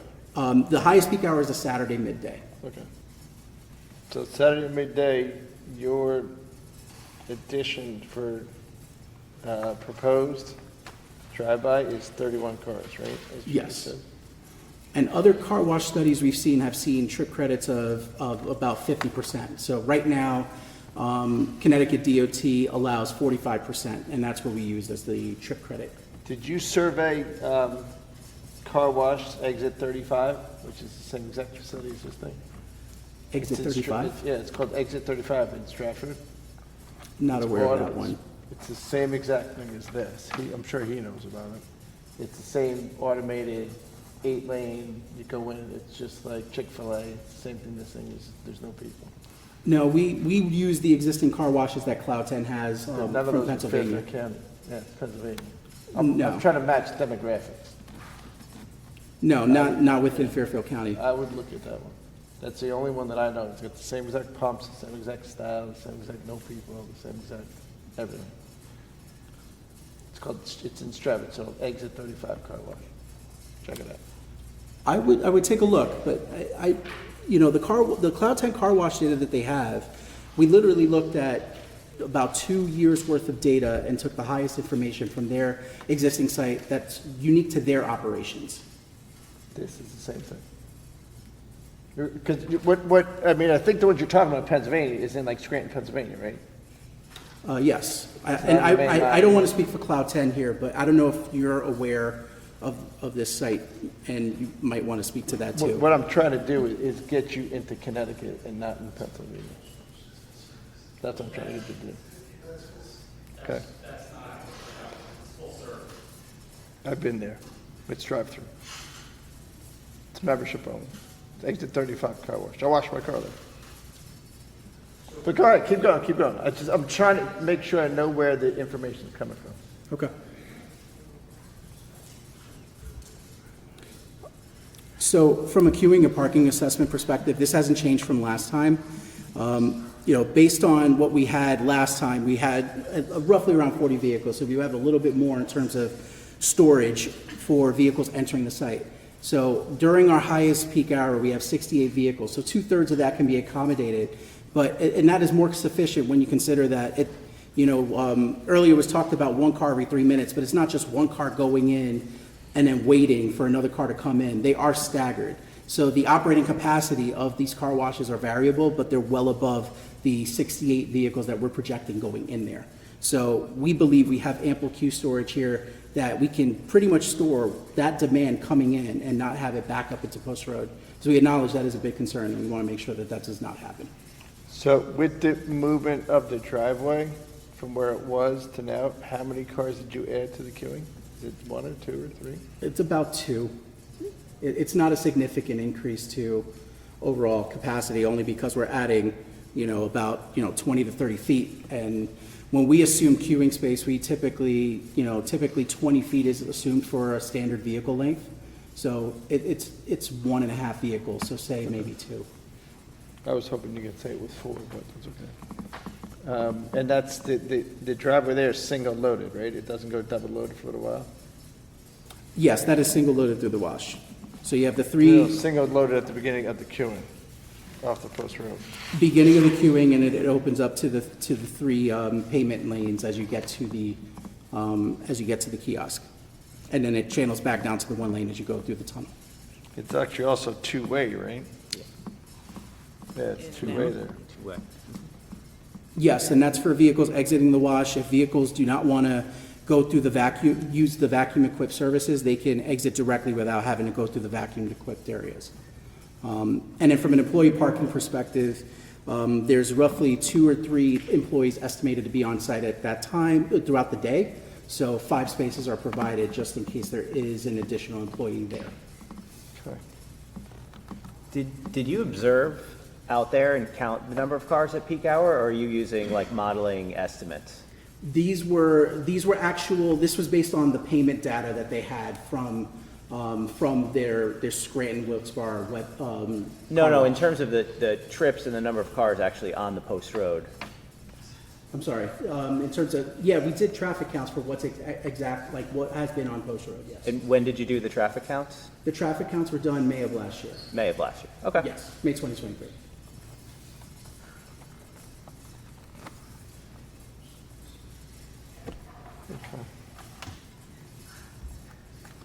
So in terms of principal conclusions, we had talked about traffic, we talked about access management. The other thing that we did is we looked at the general trip making associated with this kind of a car wash, and these estimates that we've used for trip generation are higher than what the ITE trip generation estimates are for car washes. The other thing too is that in general they are, car washes are considered a less intensive use when it comes to a restaurant, and general restaurants, Bertucci's versus a Chili's and Outback and all these different areas, they have a wide band of trip making associated with it. Whereas the car washes are generally a little bit more consistent in terms of the trip making. So in terms of what we're proposing here compared to the existing use, we're confident that it is generally a net reduction in the traffic that should be going into and out of the site.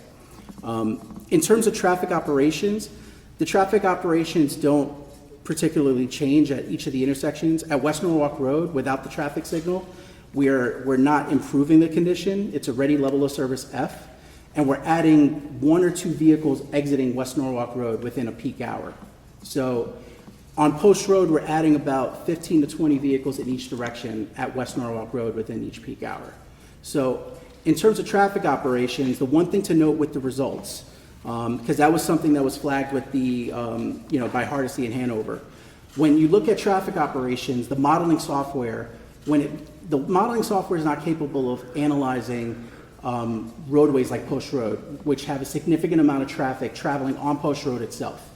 And the software more or less says that if you have a roadway that has more than 15,000 vehicles per day, and Post Road has 20,000 vehicles per day, the software itself will likely spit out a minimum of 50 seconds delay or level of service F. And the delay just exponentially increases. And one thing to look at in the report is that under existing conditions, we go from 55 seconds to our no build being about 200 to 300 seconds. So what the highway capacity... So under existing conditions... There's no existing use today. Yes, but I'm talking about existing traffic exiting West Norwalk Road, the delays associated with it. So the delays associated with West Norwalk Road today is about 50 seconds. when you just apply background growth, your delays are increasing by 200 seconds in terms of what's out there. And that's really just because the delays exponentially increase with the software. So what the software, one of the things that they dictate is to really look at queuing lengths, because that is another metric to evaluate what the potential traffic operations may be.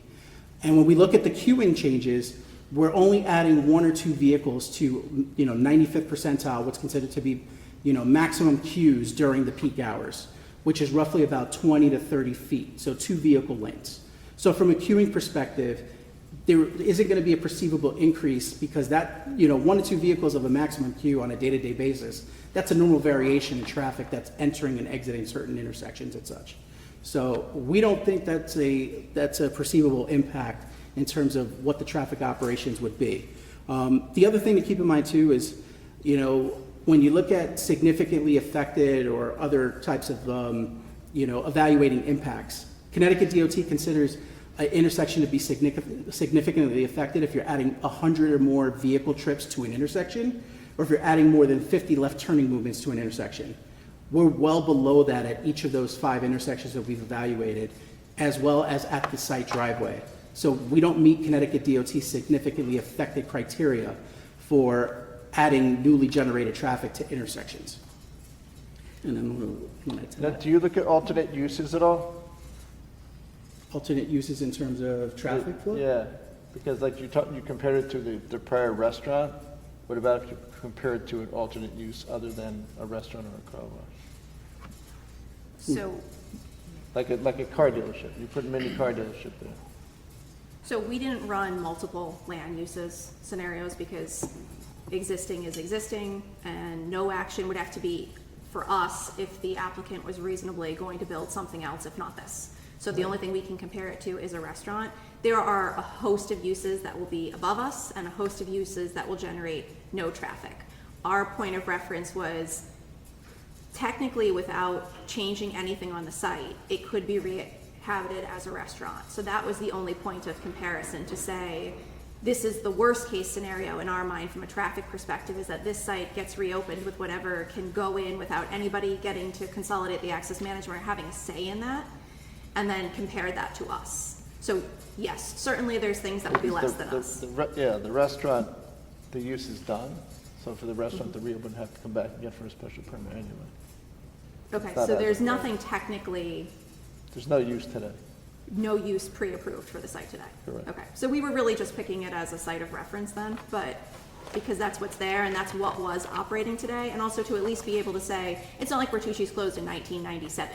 It closed within the last handful of years, so the traffic condition is relatively fresh in a lot of people's minds still, so we want to at least make sure we improve upon previous situations. A big thing with the curb cuts in general, and why we at least took it as a win that DOT was letting us go down to 1, is if you look up and down Boston Post Road, almost everything that got an approval in the early 2000s has 2 curb cuts.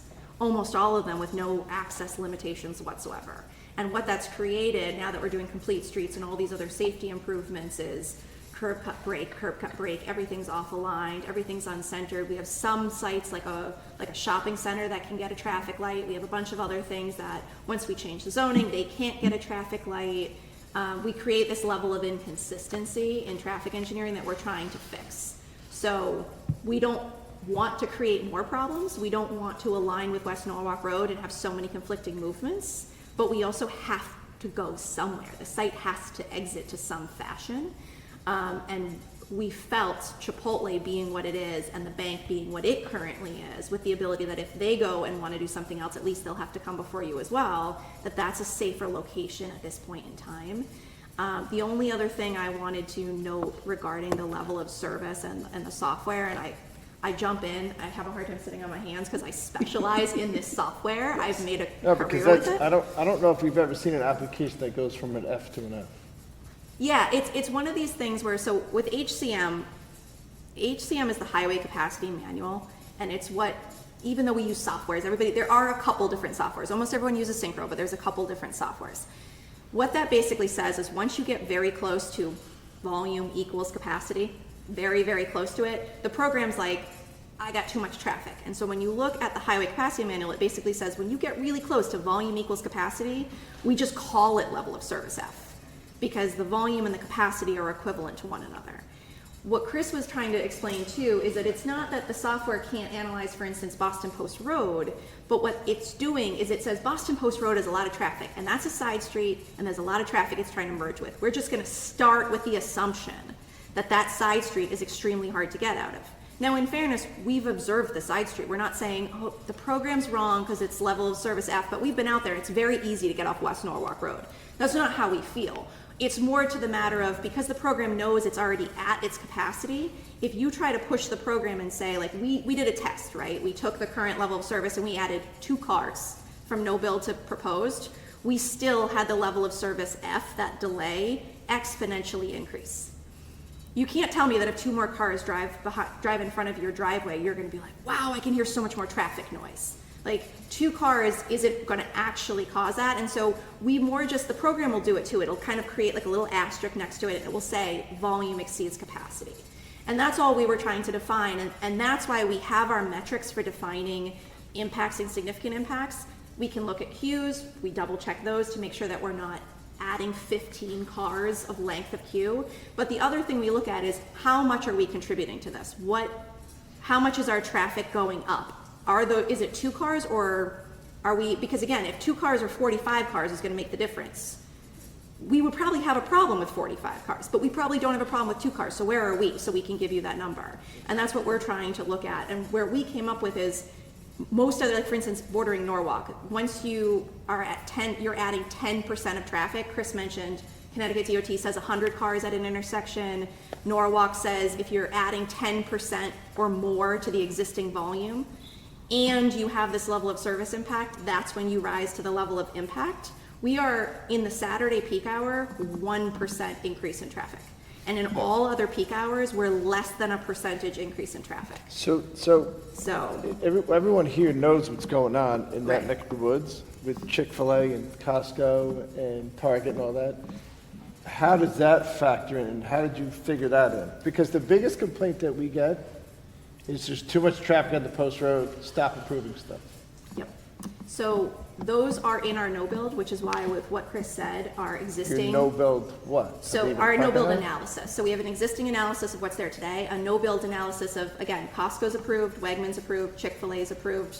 We can't do anything about that, they're approved. So they go. Target, Walmart to Target. They get added into our no build. So our no build is our existing plus growth, plus development projects, plus all of that. That's why when Chris was talking to you, he says, we were at level service 50 seconds existing. Even if we build nothing on this site, we go up to 200 seconds of delay.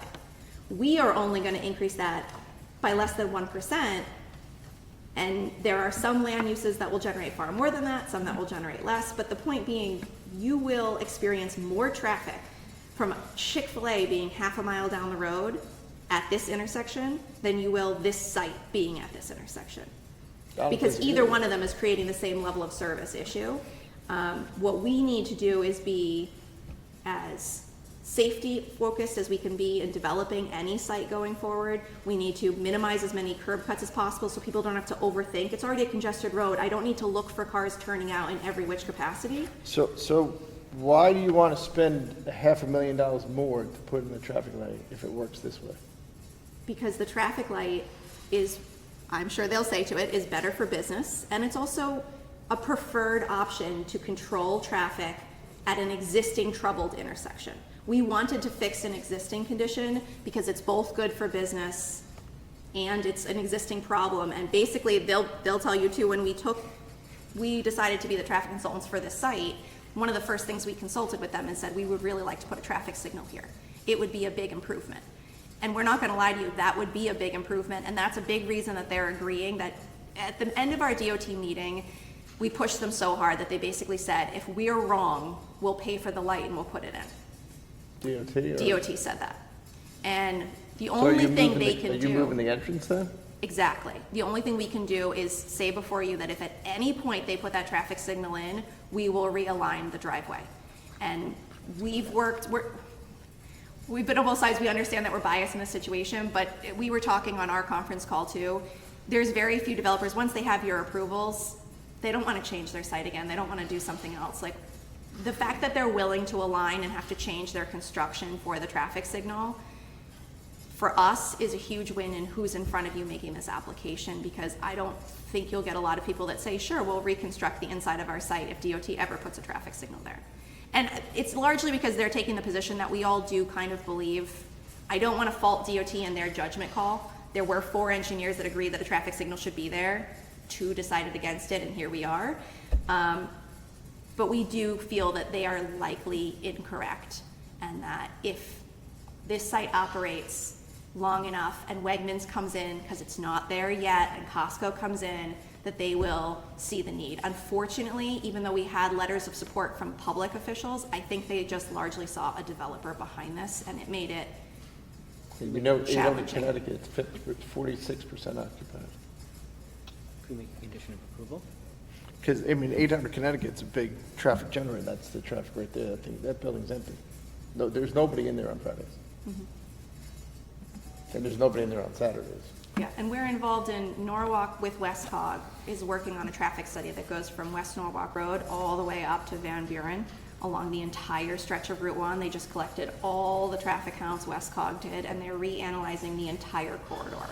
So there is money and a proactive effort to improve Route 1 all the way up to your jurisdiction, and they actually extended the intersection 1 into Darien to do it, and it will include West Norwalk Road. So perhaps if a public agency finds that that should be signalized, it'll be yet another discussion with them. Get a condition of approval? Yeah.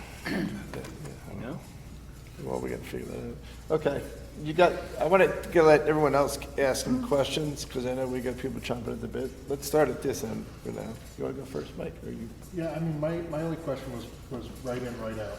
Why is that not a safer setup? And I know, I think actually the other engineers spoke to it, but maybe you guys can speak to it. It's not that it's not necessarily safer, it comes with its pros and its cons. Cons being when someone makes an illegal left turn. DOT's position when they spoke to us, they immediately said, full access over here, and we said, okay. They said, because you guys could do right in, right out, they were talking out loud, but someone's gonna make the movement illegally, and that'll be less safe because no one will expect it.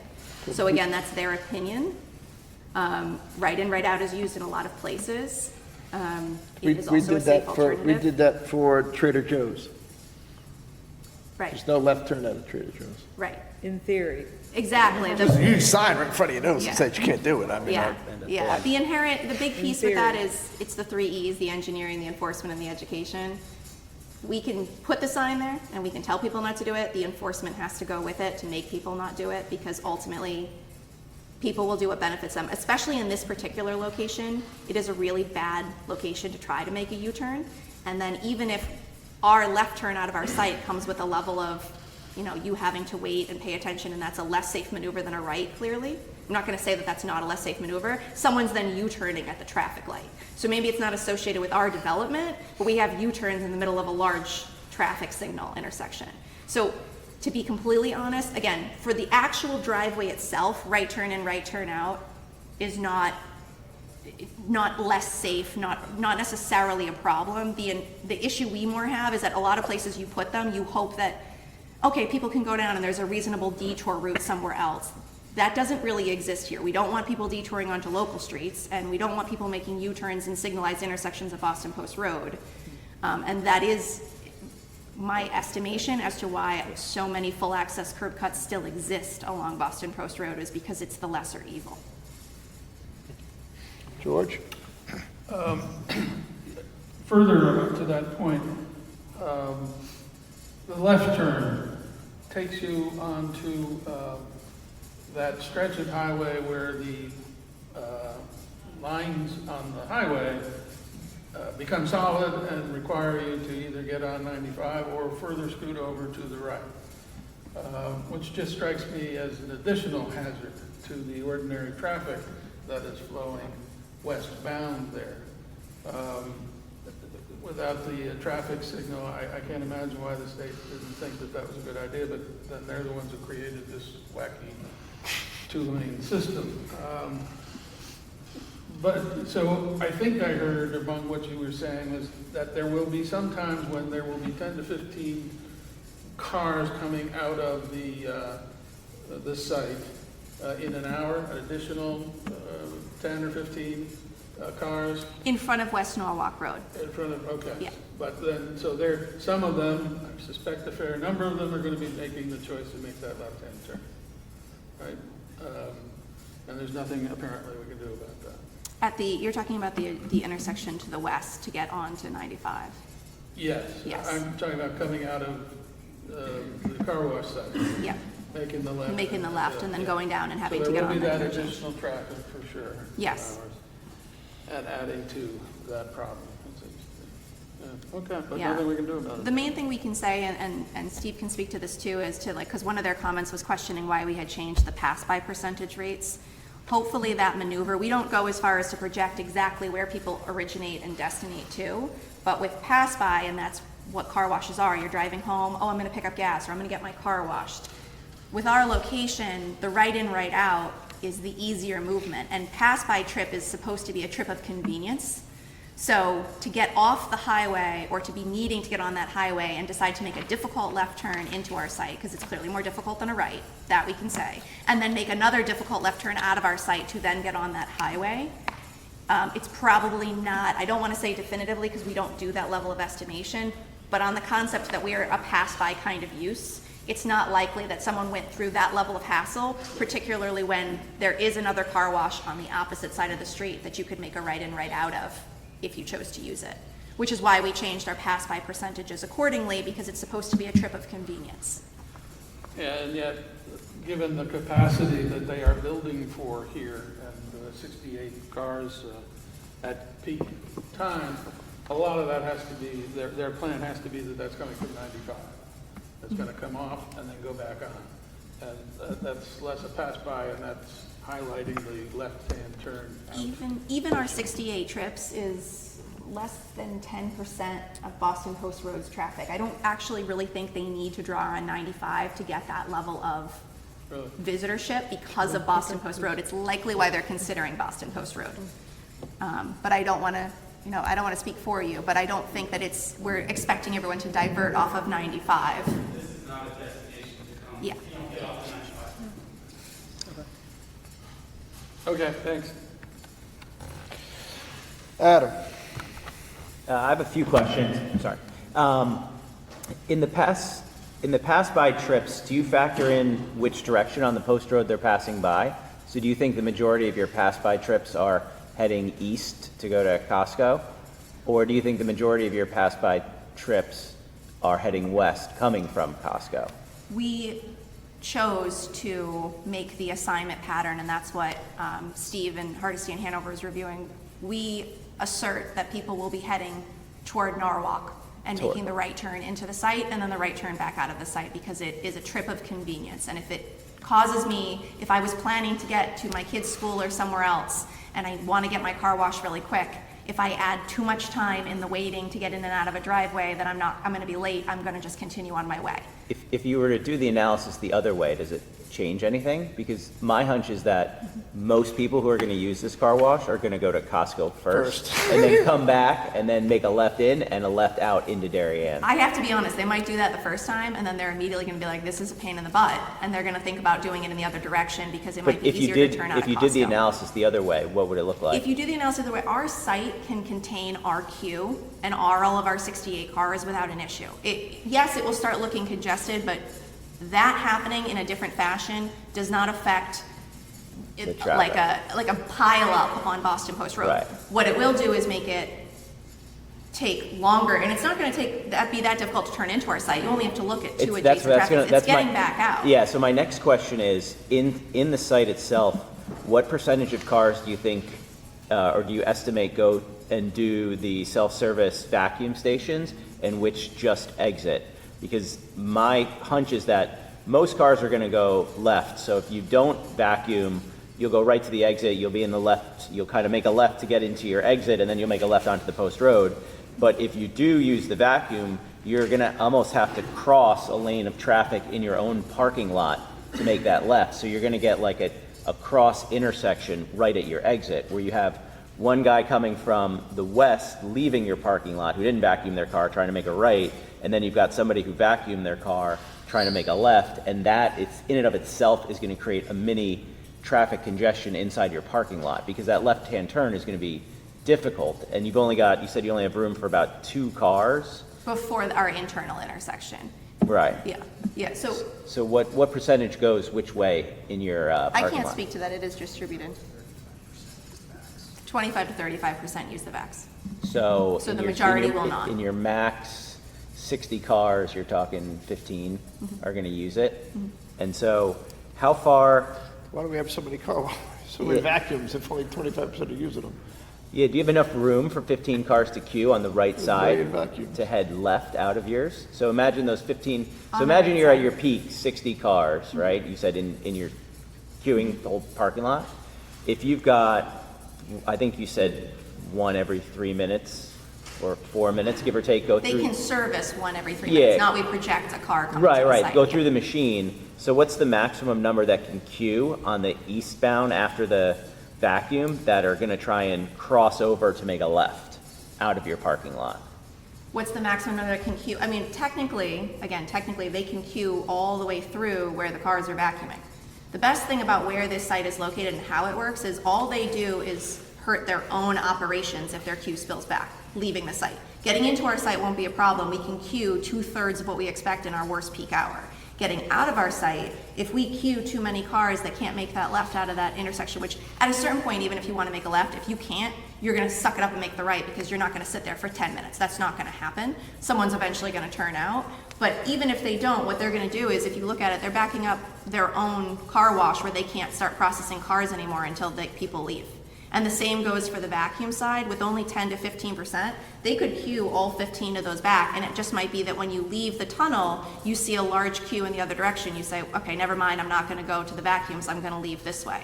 So all the traffic conditions they're going to create are going to be internal and with vehicles moving 5 miles per hour where there's no pedestrians or any need for walking traffic. Is your exit, that's not a 2-lane exit, it's a 1-lane exit? It's a 1 lane, but the reason that Hardesty and Hanover made the comment about widening it to 18 feet is To so a make it- car can sneak around it. Right. Yeah. So is there any consideration, because at least if you have 2 lanes, not on the intake side, on the exit side, it seems like that would be a big-time alleviation of your internal traffic queue, which Right. would alleviate somebody behind inside this thing needs to make a left, somebody in front is like maybe nervous and doesn't want to cross 2 lanes of the post road to Right. make a hard left, because once that light east of you turns green, it's like a bum rush to get to 91. It's not Yep. like cars are traveling at 25, 30 miles an Right. hour. It's like pedal to the everybody metal goes going up that hill. Yep. It's a hard left turn. Like Yep. coming out of Dutchess is a hard left. Even turning left off that road to go into the TD Bank or one of the other businesses, that in and of itself is hard just Right. because that oncoming traffic is flying at you. So what Hardesty and Hanover mentioned in their response in requesting the 18 feet is they noted that DOT won't allow us to have 2 full lanes exiting, which is why they asked for the 18 feet, because technically 18 feet, cars can sneak the right turn. You're Our 14 and a half feet now, right? You're 14 and a half feet now. Yeah. Our response was, as long as Connecticut DOT will allow us, we don't take issue with that comment. Why wouldn't they? Did you propose that to them? Or I don't know why they won't allow a traffic signal, so I don't want No, to no, no, project no, no, no, anymore. no, the 18 feet. Yeah, but what Why I'm did- saying is what- I don't want to project what they will and will not do. No, did you propose to them to make it bigger? We proposed to them to make it wide enough for the slip, and they had said, sure, this is wide enough. I see. We don't disagree with Hardesty and Hanover that a little more width would be okay, and we will try to creep back to them, but I feel like I stood here so confidently telling you that they would allow a traffic signal, and I was astounded, so I just don't want to tell you yes. But we don't take issue with it. We just need them to allow it because it's their road. But wait a second, so you're saying that we can't tell you to make it 18 feet wide because you need state approval? You can, but we ultimately still need an encroachment permit from them, and they also need to approve it. So I honestly, again, I don't want to hedge my bets. I don't think they're going to take issue with the 4 extra feet, but But they approved this, this is it's 29 feet wide now, right? It's 14 and a half plus 14 and a half? they approved it conceptually, was the email they sent us, yes. They will not review us in full detail without an approval from a town first. And we understand it's very the chicken or the egg, but But we see, can't. if we listen, historically, we always listen to what Hardesty Hanover says. If Hardesty Hanover says that he wants 18 feet, you don't only get an approval if you give us 18 feet. We will, following this meeting, email DOT and tell them we are widening it to 18 feet and try to, like, again, they're not gonna give us, we tried to get them to write a letter to you saying that they were okay with this. They wouldn't even give us a letter. But I likely can at least get an email saying they take no exception. It's just a matter of, like, anytime this happens, and I think Steve can speak, like, anytime this happens and they recommend it, we can agree. But even if we said yes, 100%, we would be not telling you the full facts of the matter that And we have each to. time- If you did widen it, you would widen it to the east or to the west? You want it to east. East. East, To the right? east. You'd make the east side more wide, right? So you'd further encroach on the bus stop. Which we're gonna move regardless, because it can't sit where it is, yeah. I'm just pointing that out.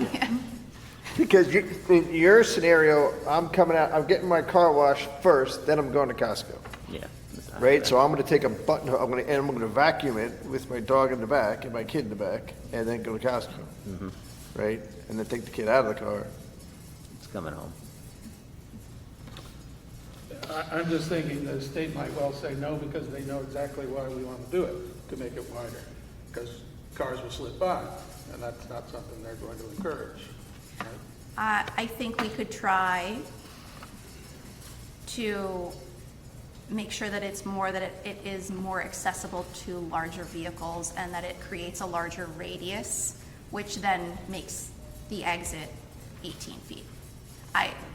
If this is the linchpin, we've already spent 6 months fighting with them. We will go as hard as we can to get you that 4 feet. You good? Yeah. Amy?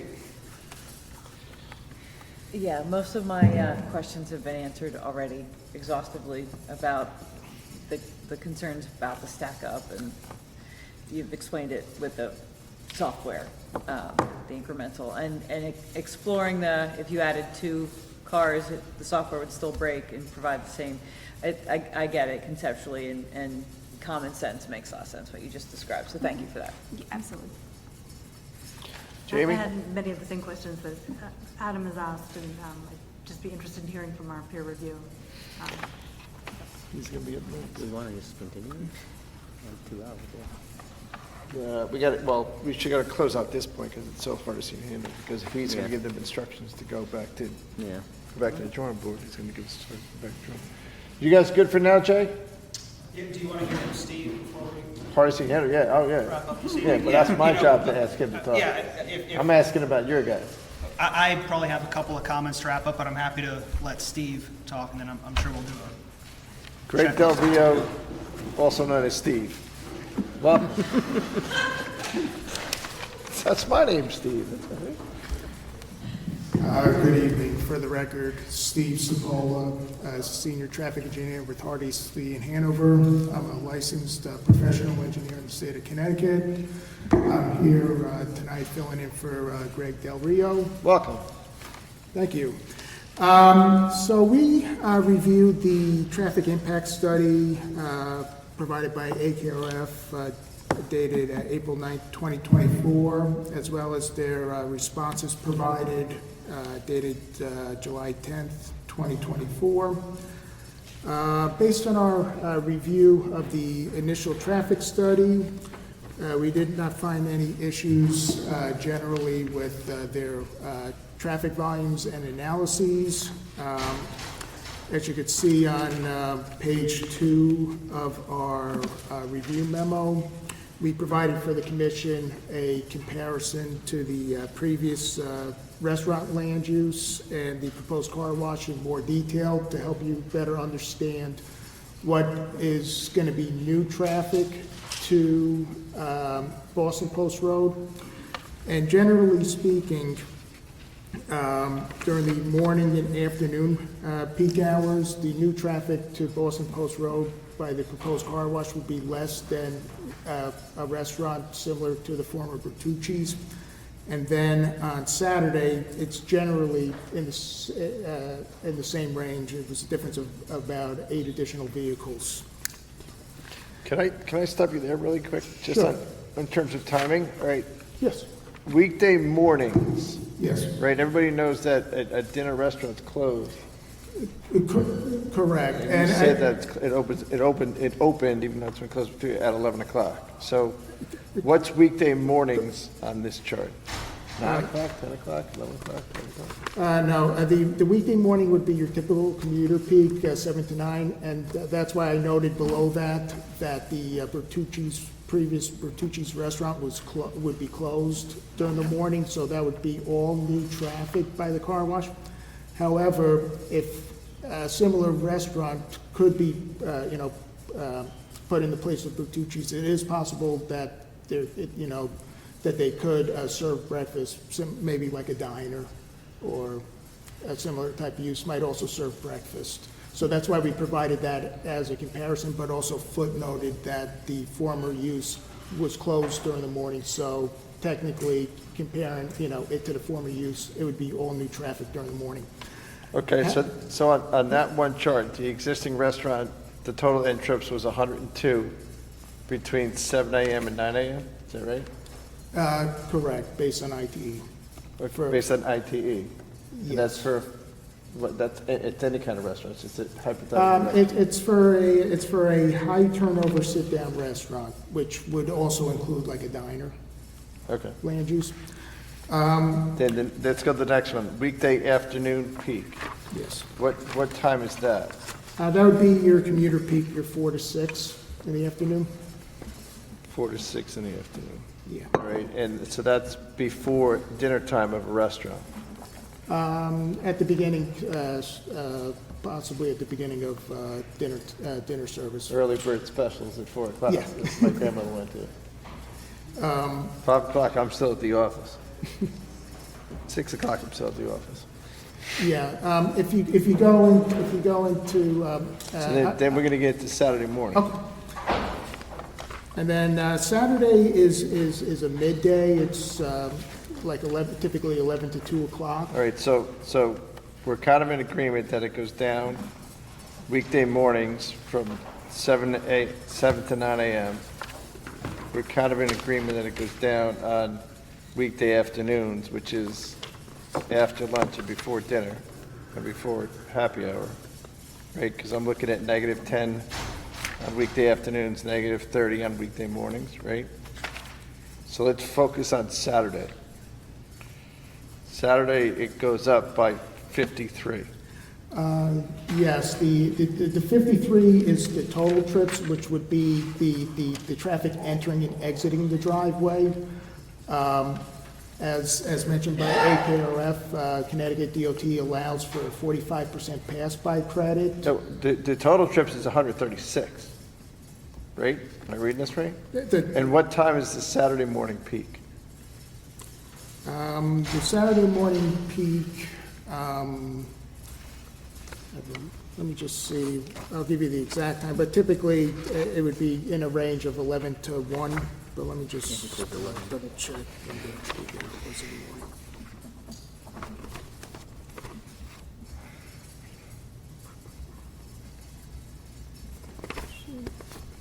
He's saying do 8 vehicles, right? Yeah, 8 more trips to the Jersey Roadway network. 40. Most of them are just going to be on the road already. And then this thing's also open on Sundays. We didn't really get into Sundays, right? No, typically Connecticut DOT looks at weekday morning, afternoon, and Saturday. Typically Saturday is higher than Sunday. So Saturday afternoon, midday peak is, we're gonna say it's 11 to 1? The range is typically 11 to 2, is the range. Okay. So can you just explain that chart to us again? Sure. So, just looking at the Saturday, you have the column for total trip ends. That's the traffic that's entering and exiting the site driveway. So is my car going is that in that number twice or in that number once? The 68, if you're entering, that would be, you'd be in the. Oh, okay, the entering, 68 exit, I got entering, it. the 68 exiting. Okay. And then your next column is your pass-by credit, which Connecticut DOT allows for 45%. That's your reduction for traffic that is already traveling on Route 1 that will divert off of the Route 1, get their car wash, and then continue on to their, final destination. So I'm going to Home Depot, I'm going to leave my house, I'm going to Home Depot, and I get my car washed on the way. Exactly. So you're already on the road, so you're not a new car to the network. You're already there because you're already going to Home Depot. You're just diverting off to get your car washed and then continuing on. Okay. So when you take that reduction, for restaurants, DOT allows 20%, so it's slightly, it's less than the proposed car wash. So when you take those credits, the proposed car wash will generate a total of 8 new trips to the roadway network when compared to the previous restaurant use, which is not considered, a significant increase in traffic based on the amount of traffic that's on Route 1. Where's the 8? I see 45. The net. It's the last column, primary new vehicle trip ends in the bottom row. Now you're getting 74. All the way in the bottom right. But I think what you're saying is that if there were a restaurant there, the expected number of trips is 66, and now if you replace that restaurant with a car wash, there's 74 for 8 net new trips. We're saying correct. Right. We're Correct. saying there's nothing there now. So realistically, the net number of new trips is 74. Not When 8. you take the credits, yes. Yeah. If this was a completely vacant site that had nothing on it, It is vacant. There's nothing on it. okay. So it's 74, not 8. Yes. It's 8 based on a Yes. restaurant. Yes. We're talking about primary trips. That's me going to the car wash instead of going to the restaurant. Right? No, it's as if a restaurant were there. No, I get, but this No, is. the top row is specifically for the restaurant, the middle row is specifically for the car wash. Understood. But AKRF's traffic study did not take any credits for the restaurant. They put the full traffic that is shown there into their analyses, and their impacts shown in the analyses are based on fully car wash traffic with no reduction for the previous restaurant use. This is just to show a comparison, for comparative purposes only. Okay, but so right now, in your proposed car wash, the total trip ends for your proposed car wash is 136? Is that, am I reading that right or wrong? They're saying that their total traffic entering and exiting the driveway is 136 vehicles in a Okay. peak hour And it's- on Saturday. In a 3-hour period, right? No, in a 1-hour period. In a 1-hour period. It's a peak hour analysis. So in that 3 hours from 11, 12, 1, that's 3 hours, I'm gonna have 450 cars? I don't think that the. Is it 136 times 3? I don't think that the traffic is, it's 136 for those 3 consecutive hours. It fluctuates based on hours, I believe when we looked at the data, it's not, they have 136 for 3 consecutive hours. It might be a little bit less before, a little bit less after. I'm just trying to make sure I Yes. understand what you put down. Oh, yes, no, these numbers are 1-hour period, the peak hour. In the traffic study, we collect data for a period to see when that peak hour occurs. Right? So when they did their traffic counts, they did it from 11 to 2 and picked out when that peak hour was. And that peak hour, then they put their peak hour traffic on top of that to show the worst case or the highest, volumes. So your summary chart here came right out of the AKF report. These numbers for the restaurant and for the proposed car wash, it came out of their Their report. Their report, yes. Okay. But you added- Yes, but we added to it, and we added the pass-by credits so then you could get a better understanding of what the new traffic is to Boston Post Road. Which is the new traffic to Boston Post Road versus the existing restaurant to the new car wash is 53 cars, right? Per hour. That's new traffic on the driveway. New traffic to the roadway network is 8, a difference of 8. Well, but it's not because there's no restaurant there, so it's Yes, 74. this is just for comparative Right, so purposes. imagine there's no restaurant there. The existing restaurant row is irrelevant. So Yes. essentially, the proposed car wash Yes, which is- exactly what will Yes, and will come. that's exactly what they analyzed in 74. their report and provided their findings road, based and the on, other one was says the, everything was out of the practice. 74 new trips to the roadway network. Yeah, but Adam, just to be fair, if you followed your logic through, you wouldn't be able to use any of the accident data from Bertucci's, you wouldn't be able to use any of the other data because there's nothing there. Right. You've got to assume at some point that there is going to be something there. What was approved that was there was a restaurant. They've got to go with the best data that they have. Sure. Right, that's all the accident data is based on that. The 26 accidents is based on Bertucci's, not a vacant lot, right? There wouldn't be any accidents at a vacant lot. Well, I thought their accident data came after Bertucci's closed, and it's at the intersection of Chipotle. The accident data goes No, back the 7 accident years. data was from that western exit of Bertucci's conflicting with Chipotle. 2017. Part of their data was collected while Bertucci's was open, and then a small portion was after Bertucci's closed. But I think a majority of the data was collected while it was open and operating. Okay. Sorry, so now we're on the bottom of page 3. Yes, so we provide, our comment on the pass-by credits, we just wanted clarification on how the applicant determined the assignment of the pass-by credits. Based on their response and our discussions, we concurred with their reasoning for the distribution they used for the pass-by credit based on, convenience of access and use.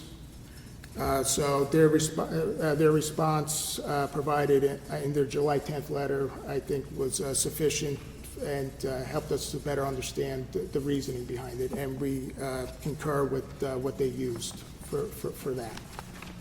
Okay. And then I guess we'll get to the site plan. I know there was talk about our comment regarding the 18 feet for the exit lane. Based on our experience with Connecticut DOT, most times they don't approve a 2-lane exit striped because of concerns with sight lines for both, when you have 2 vehicles side by side.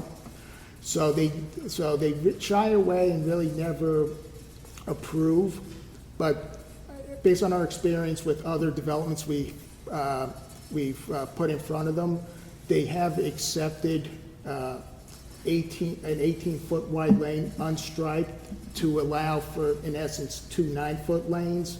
So then if the car is waiting to make a left, a car could squeeze by and make the right and not have to wait for that car to make the left turn. And I can't think of an application where we've recommended that and it's put on a site plan that they've come back and said no. I think if it's On a state road. On a state It's on a road. state road, because I On- think on a that's state federal, road. we have it going out, 2 out, right? That's on a state road. So I don't foresee, if this plan does show an 18-foot lane, that DOT would come back and say no. And I think as AKRF said, Also, it'll help with turning radiuses, so that might be, another, point to provide them for the, the wide exit lane. Okay. That's the site plan, and then all the signage, I didn't see their response on the tent, but they're Yeah, I amenable to all believe- the signage? Yeah, I believe in their response, they were gonna add the recommended signage. Yep. Stop signs, do not enter signs. Their response from July 10th said that they would incorporate those comments. Okay, so just summarize the initial findings, because paragraphs 2 and 3. Yes. So our findings from the traffic study is that the signalized intersections with the 95 off-ramp, the northbound off-ramp, and then the other signal at the southbound on-ramp will operate similarly to a no-build condition. The southbound off-ramp intersections also will operate similarly to the no-build condition with this proposed car wash added. Based on the results of the analysis for the West Norwalk intersection, there are impacts that we found to the delays on the southbound approach during the weekday afternoon and the Saturday midday peak hours. Based on the comparison that we provided before, that we believe that when the previous restaurant was operating, that the impacts to the West Norwalk Road would be more significant during the weekday afternoon, and the impacts would be similar on Saturday. This intersection during the weekday morning there's no impacts during the weekday morning with the proposed car wash. That's why there's no mention of the impacts in the morning. It's just the afternoon Versus the and restaurant? Saturday. Versus the restaurant or versus no build? Versus the no build in the Okay, morning. In the morning, the traffic by the car wash does not impact West Norwalk Road. It operates similarly to the no build condition. Okay. It's the afternoon and Saturday where we saw, an increase in delay. And as Marissa said, we don't only look at the level of service, we also look at queuing. And the queuing is about a car and a half to 2 cars, which is not really noticeable over a noticeable impact. That's queuing to exit? Queuing to exit West Norwalk Road. Also. Queuing to exit West Norwalk Road, okay. And also, as AKRF noted, the increase in traffic to the intersection is roughly 1% on Saturday. In the traffic study, to project their volumes out to the no-build condition for general growth, it was I believe it was 0.5% per year. So they projected it out 2 years, so that increase in traffic to the intersection is equivalent to the general background growth that they did from their existing volumes to a no-build condition. So just so you can see the equivalence of the increase in traffic is on par with the general background growth. Okay. So how do we fix the level of F service going forward? At the intersection of West Norwalk? No, it's the proposed driveway, right? The proposed driveway only operates at a level of service F on a Saturday. Which is the day that we're all going to Costco and Home Depot. Yes, and the delay is roughly about 50 seconds. I think it's 54.4 seconds.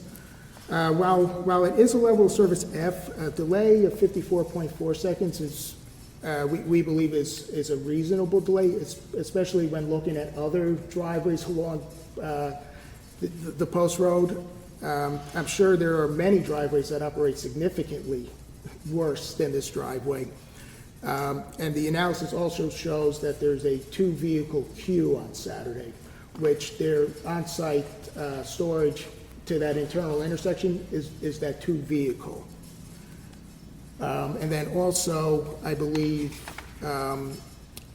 the process of the cars going through the car wash will help to meter how the cars arrive at the exit, so that will also help to reduce the queuing and also help with the internal operations. It'll help to stagger the exiting vehicles. Jay, how many minutes is the car inside the tunnel? 3? Is it 3 minutes or it's like 45 seconds? 3 minutes. Okay. Yeah, so that helps, so that the car waiting to exit is a little less than a minute delay to But I exit. guess my car is right behind Mike's car, right? So we're all leaving at the same time. It's not like you go and then 3 minutes later I go. Yeah, They're all 2 seconds apart. Yeah, That's not broken. this type of land use is a little bit more controlled than like a restaurant or another type of use where you'll get a surge and you're gonna have a bunch of cars exiting at the same time. This kind of, helps to, spread it out a little bit. Okay. And then when do we hear from the police department on this? Or the local traffic authority or legal? Next month? Okay. Do you guys have any questions for Steve? They've been answered. Just to reiterate, there's no way to improve the traffic on the post road. It's an F because essentially it's at capacity. So there's nothing, even if you put a stoplight in there, it's not going to make that F become a D or a C, right? Oh, no. There's just no way, because of the nature of the congestion on the road. The only way to improve that intersection and the delays that are found there is to put a traffic signal in. And if you put a traffic signal in, you will most likely get those delays and level of services under an F. And I believe in their initial analyses with the traffic signal, it did bring those level of services down below an F threshold, definitely. But with any at this site, let's say no traffic signal, any use at all, whether it be a restaurant, a car wash, farmer's market, anything, there's just no way to get around an F because the road is just maxed out. Correct. There's no real, physical way to improve it to reduce that level of service F. I mean, you could have a lot more intense uses. You could add, add another gas station. No, I'm just trying to, just so the general public knows that the road itself, right, is at capacity. So any development here, no matter what, it's just the road. And what you're saying is, essentially, the traffic that this is adding would just be background additional traffic by a more intense use of Darien and Norwalk, and it wouldn't adversely impact it. But yeah, I mean, based on, the increase in traffic of 1%, that could be, a development up in Norwalk. Right, it's just normal background growth. It's on the level of, 2 years of normal growth. Right, okay. 1%, yeah. I would just comment, we haven't seen the impact of Wegmans yet. Correct. Or Target or Costco. Or the new Costco. Yeah, well, we have experienced some of that in the past, but Wegmans is going to be a game changer. The traffic study did account for Wegmans. So all these analyses and results do account for traffic that was estimated to be generated by Wegmans in the Wegmans traffic study. So it is accounted for. But Walmart's been closed for over a year, right? But it was open when and you I did the believe traffic your study. counts were done last May, and Walmart was still open, I believe, at that time, at the time of the counts. Okay, so net, this project, if approved on a Saturday morning, is gonna increase traffic by 53 cars an hour from what it was, and that's 1%? Is that what you guys keep talking about?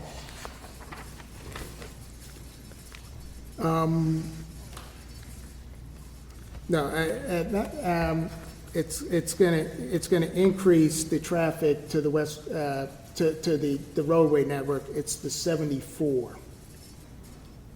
In total? But not all of that 74 is going to West Norwalk Road. Some of that traffic's going to Norwalk.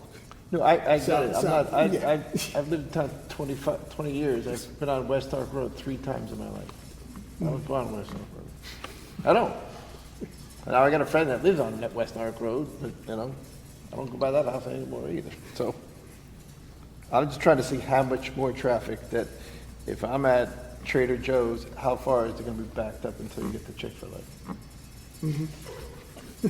That's all you care about, right? That's the thing. And if you're saying it's 1% worse, that's not a big deal.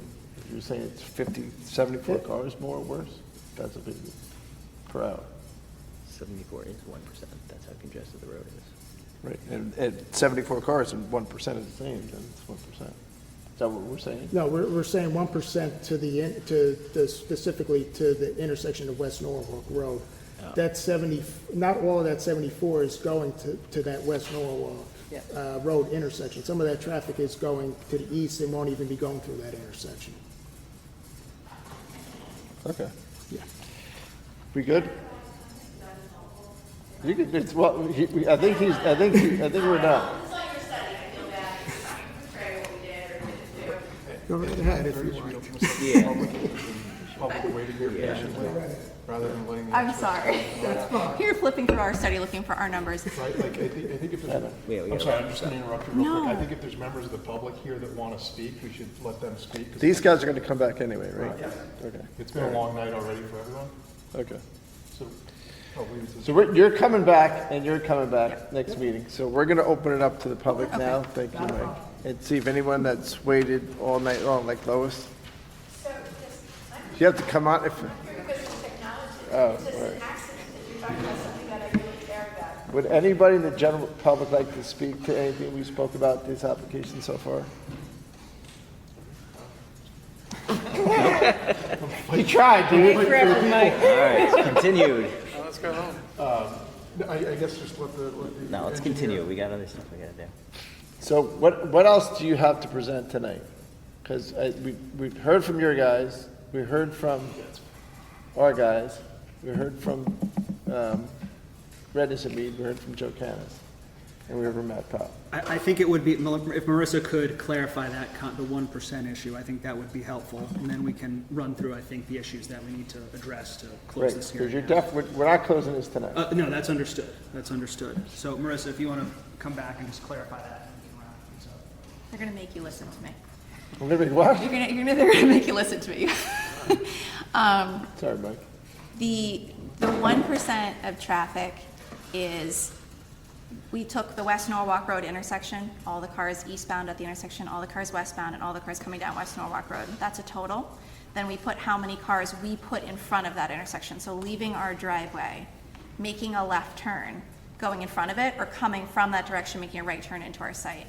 We are 1% or less, 1% only in the Saturday peak hour, we're like 0.98, and then every other peak hour, we're less than 1% of that total at that intersection. And we say that because, and it's said a couple times, and I just want to help for the record, that Boston Post Road does not have a level of service F. West Norwalk Road is failing and has a level of service F, and that is because there is so much traffic on Boston Post Road driving 40 miles per hour free flow that there's no gap for anyone to get off West Norwalk Road, which is what's failing. If we put a traffic signal in, you'd have one more traffic signal you had to wait at on Boston Post Road. But it would create that gap guaranteed for people leaving West Norwalk Road, which is why it immediately improves that level of service F. As far as how many cars we have, just as a last clarification, it's very tempting, and this happens a lot with residential too. I have 200-unit apartment, and everyone says, you know, they picture the ticky-tacky row house where everybody backs out of their driveway at the exact same time, goes down the driveway at the exact same time, turns at the same time. We have, at most, 74 vehicles in an entire peak hour. All 74, unlike Trader Joe's that kind of has a constant like push of traffic and that constant demand that's there, or Chick-fil-A. This is metered in the sense that they have to go through a process and exit out, and then it's 74 cars spread out over 60 minutes. So I'm not trying to dump those 74 cars all at the exact same 1 minute increment. I'm trying to do it over an hour, so it's 2 cars every minute that's trying to come out of a driveway at its peak condition. We collect peak period, we come up with a peak hour, and then we figure out what those shoulders hours are, and they taper off throughout the day. So if we're at 74 for a peak hour, we might be in the 60s on the shoulder hours, we might get down to the 50s beyond that, and then we're gonna keep tapering off, right? So that's all I wanted to just describe, is that it is tempting to feel this sense of like, but everyone's gonna do it at the same time. But if there is any level of backup, it's gonna be on our site, and Boston Post Road effectively meters us getting out anyway, so you can't have 74 people leave our site all at one time, because you can't get onto Boston Post Road. Thank you. Thanks so much, Marissa, and thank you all, and Steve and everyone else here for, it's been a long night, and we appreciate your patience and thorough questions. I think it's important to take a step back. We've gotten into the weeds, and it's important to analyze that. Take a step back and just understand that this application, we've never filed a perfect application. I don't think you've ever seen a perfect project. Staff's never seen a perfect project. But we have seen a lot of projects that provide the town an opportunity to make meaningful progress on important issues. And this application is one of those opportunities.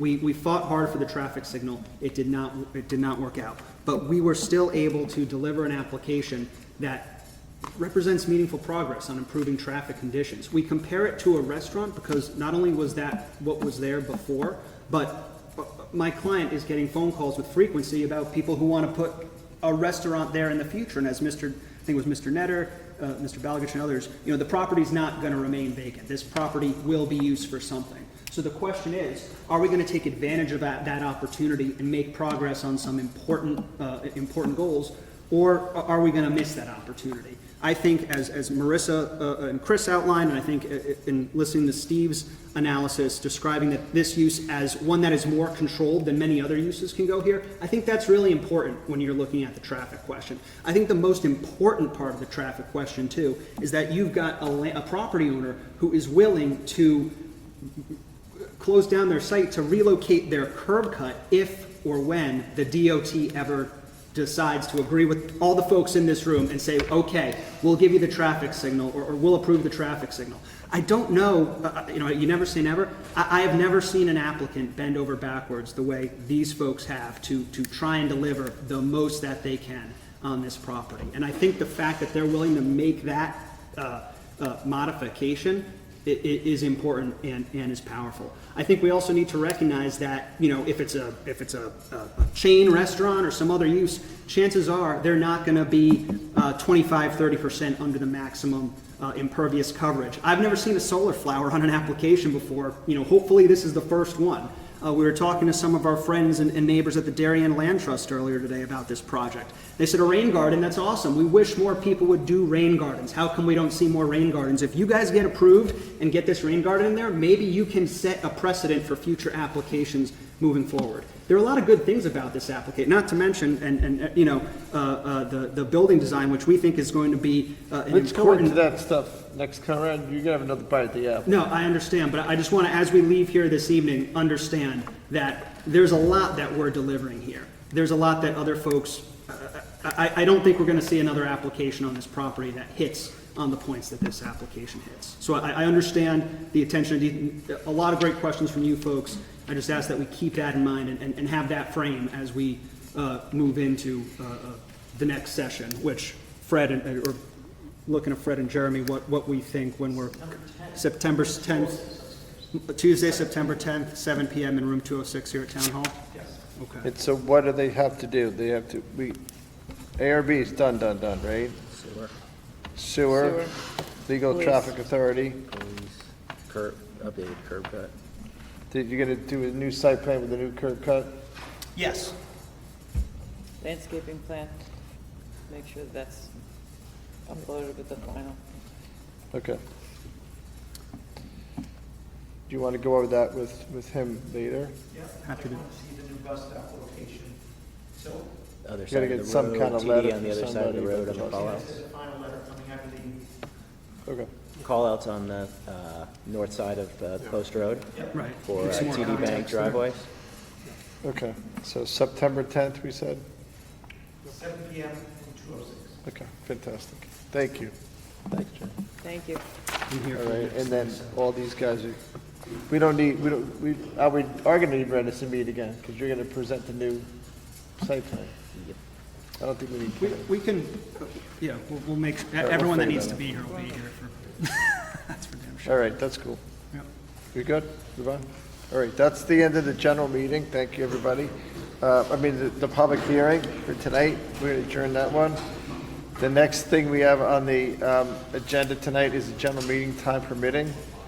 The first item on the agenda is site plan number 309, special permit, number 42L, or is that I? LF number 516 PL 21-131, 3 Parklands LLC, 3 Parklands Drive. Request for extension of time to commence the project. We're going to change your mic real quick. It's bolted. Oh, you don't like my mic? No, this is to actually help us hear you a lot better. Wow, whole different style. Thanks, buddy. Check. So you want me to, this is TV 79, or is it just a room? That mic picks up very directional. So unless you're directly in front of this, we're having a hard time picking up your voice. Okay. This one is a, he had it has a bigger spread. So we pick up a little sound. If we turn this way to talk to somebody else, we're hoping it's going to pick up your sound and just trying to. Got it. No sweat, love. Today's the first day. Thanks. That's what Mike told me too. Thank you. Good here. We have a letter from Jay Klein with regards to this. Jay, you were here, welcome, you were here a month ago or 6 months ago? Right before it traded. Well, I'm sorry? You were here right before it traded asking for this extension. Yes, correct. Yeah. Okay. So now it's got a new owner. Correct, yeah. And so you're back again. We're back again. And for the record, Jay Klein of Carmody, Torrance, Sandak, and Hennessy. Sorry to be taking more of your time, folks. Here on the Parklands extension. There is a bit of, I will be brief noting the hour, but I think for some of the folks who were not on the commission when this project was approved, I think it's important to provide some brief context. I'm joined by Brandon Lakoff, the new owner of the property, purchased the property. March 28th was the closing date. We were just remembering as we were conversing after the public hearing. This was a project that was first conceived. This was either the last thing that we started to germinate before COVID, or the first Zoom meeting that I ever had. It was when we first started talking about this project. So how much time you need? You need a year or 6 months? We need 1 year. We need 1 year. There have been several challenges that have transpired since then. We were able to earn your approval for the site plan in February 2022. Unfortunately, some of the neighbors decided Right, to appeal no, that. we get it. All right. Does anyone have a problem with a year? Fine, do it. Yep. Good. You get a year. Thanks. Great. I mean, we know the project backwards and forwards. Don't worry about it. I was going to give you 6 months, but you asked for a year, so you get a year. Thank you. Good luck. Okay, next item on the agenda. Deliberations and possible decisions on the following: coastal site plan review number 253B as in boy, flood storm prevention application number 329C as in Charlie, PL 24-72, Michael Gaudio and Jennifer Hicks at 19 Brush Island Road. This is the dock that was approved inside your packets or your stuff. We have a draft resolution. The application again was, what's that gentleman's name again? Yeah, John Hiltz. Just a dock on Brush Island Road. Questions, comments, typos, scrivener's errors to this one? I didn't see anything that jumped out at me. Mike watched the video.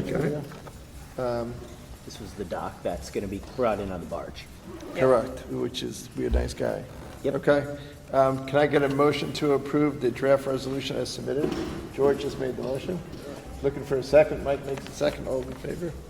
Bingo. Done. 0 as written. Thank you. And just for the record, Mike Netta was recused on 3 Parklands, right? That's why you Which said. I'm not even sure I need to recuse myself anymore, but you're just Right. an abundance of. That's why you weren't sitting at the table.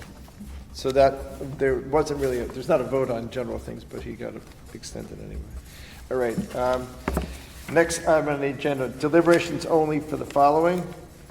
Coastal site plan review number 185B as in boy, flood stem prevention application number 197B as in boy, land filling and regrading application number 105B, PL 24-80, Stephen and Tracy Culliton, I think is how you pronounce it. I'd stick with that. 21 Tokeneke Trail, proposal to raise the existing residence and construct a new single-family dwelling, generally in the same location, construction of a new driveway, patio areas, and a pool retaining walls, perform related site development activities within regulators. We closed this hearing on June 25th. I think everybody was here, right? I watched the Vimeo Fantastic. and went through I don't think the you were files. here, were you? That was my sister's birthday. I was Yeah, here. I was. I thought it was here. The one with the canyon? Yeah. No. No, this is in the canyon. This is. This is next door. It's Build- next door. sorry, this is the house. This is not the house. Mabel. This This is is the a small driveway. cottage Yeah, that this they're is the going to put in a house. whole This is the house. new Yeah, this is house. the house. Andy Yeah. Sumulidis Yeah. from Land Tech was the engineer. Yep. One of the issues was the DEP comment about maybe a planted area, but then he shifted the house. Yeah, they moved the house 8 feet. There is a chance of some whole ramming or blasting. There's not a lot, but there is a chance of some. But one of the questions was relative to that planted area. Is shifting the house okay? You want the planted area as well? Because he didn't give us a landscaping plan. He didn't. That's He what said, I you could were certainly do it if looking the commission wanted. That was my recollection. for. Okay, yeah. There was no major issues with this one, right? No, Not that I saw. So if you could just draft up a positive resolution on that one, we'll be fine. Next item on the agenda, we can go, these are two related, the Great Island ones. Coastal site plan review number 381, flood zone prevention application number 446, that was PL 24-85 at 0 LNPR LLC at 4 Great Island Road. It was proposal to renovate the existing residential structure on the property, remove several accessory structures, and construct a residential additions and basement level, including attached garage and terraces, construct a new pool, water feature courtyard, new accessways, retaining walls, and landscape improvements, and to perform related site development activities within regulated areas. The public hearing closed on June 25th. I think Mrs. Barsanti was not here, but did you watch this one on TV? I did watch this one on TV, and for the record, this property, this parcel is culled out of the Great Island Property Owners Association. So this one is not part of the association. And you're a member of the association? I am a member of the association, so I will not sit in on the next one, which does include parcels that So you- involve the association. So So you're not conflicted on this one? I'm not conflicted on this one. Fantastic, okay. With one, if this is an overriding thing, and I think the ship's already out of the barn, but it says, it calls an existing residential structure. That's what the lawyer wanted to say, and he said it. And then the architect came up and said, we're converting this barn to a residential structure. So at the end of the day, we're really not getting, this is just a flood down prevention application because it's near Cam. So we didn't get too much into the structure. But we're going to draft a positive resolution, which I think we're going to do. I want to just make sure we note that. But Jeremy, does that, I guess that was my question watching the video. Oh, you weren't there either? I wasn't there either, but I did watch. And what is the significance of a conversion of a barn versus a renovation, right? Because every barn has a stable hands apartment in it with a bathroom. I mean, is there a significance in what we're doing here? Well, to me, the structure's been around predates zoning, been around well over 100 years. So at times, I'm sure it's been used for, I'll call it farmhands. I'm sure there might have been points where people lived there. So I'm sure there's been off and on different uses. From what the testimony I heard was Dave LaPierre, the architect of Cardello Architects, said that the renovations will be substantial. You have a 100-year-old house, rooms that were not designed for current rooms. It is quite a large building from a single-family residence standard, but my guess is the renovations will be substantial. What the commission's looking for on this one is coastal impacts, flood impacts. The testimony was the structure is not in the flood zone. Some of the properties in the flood zone, they're removing one of the outbuildings that's in the flood zone and just. I think they're wiping out 2 of them. I'm sorry? I think they're wiping out 2 of those outbuildings. Yeah. And so really. Leaving a foundation. They're leaving the foundation and turning it into that I patio. thought that was on the other side, but okay. So that's fine. what is the impact of renovating this house? They were putting in new driveway, putting in a garage in the back, you have to drive around the building, what they called a farm road, partially gravel. The closest was about 100 feet, 101 feet from the tidal wetlands. But I think the question is, it's not a conversion, we're not hiding it, it's not a conversion of a use from a barn to a structure, to a house? Or does it matter if they convert it from a barn to a house? I mean, it's a residential neighborhood. Right.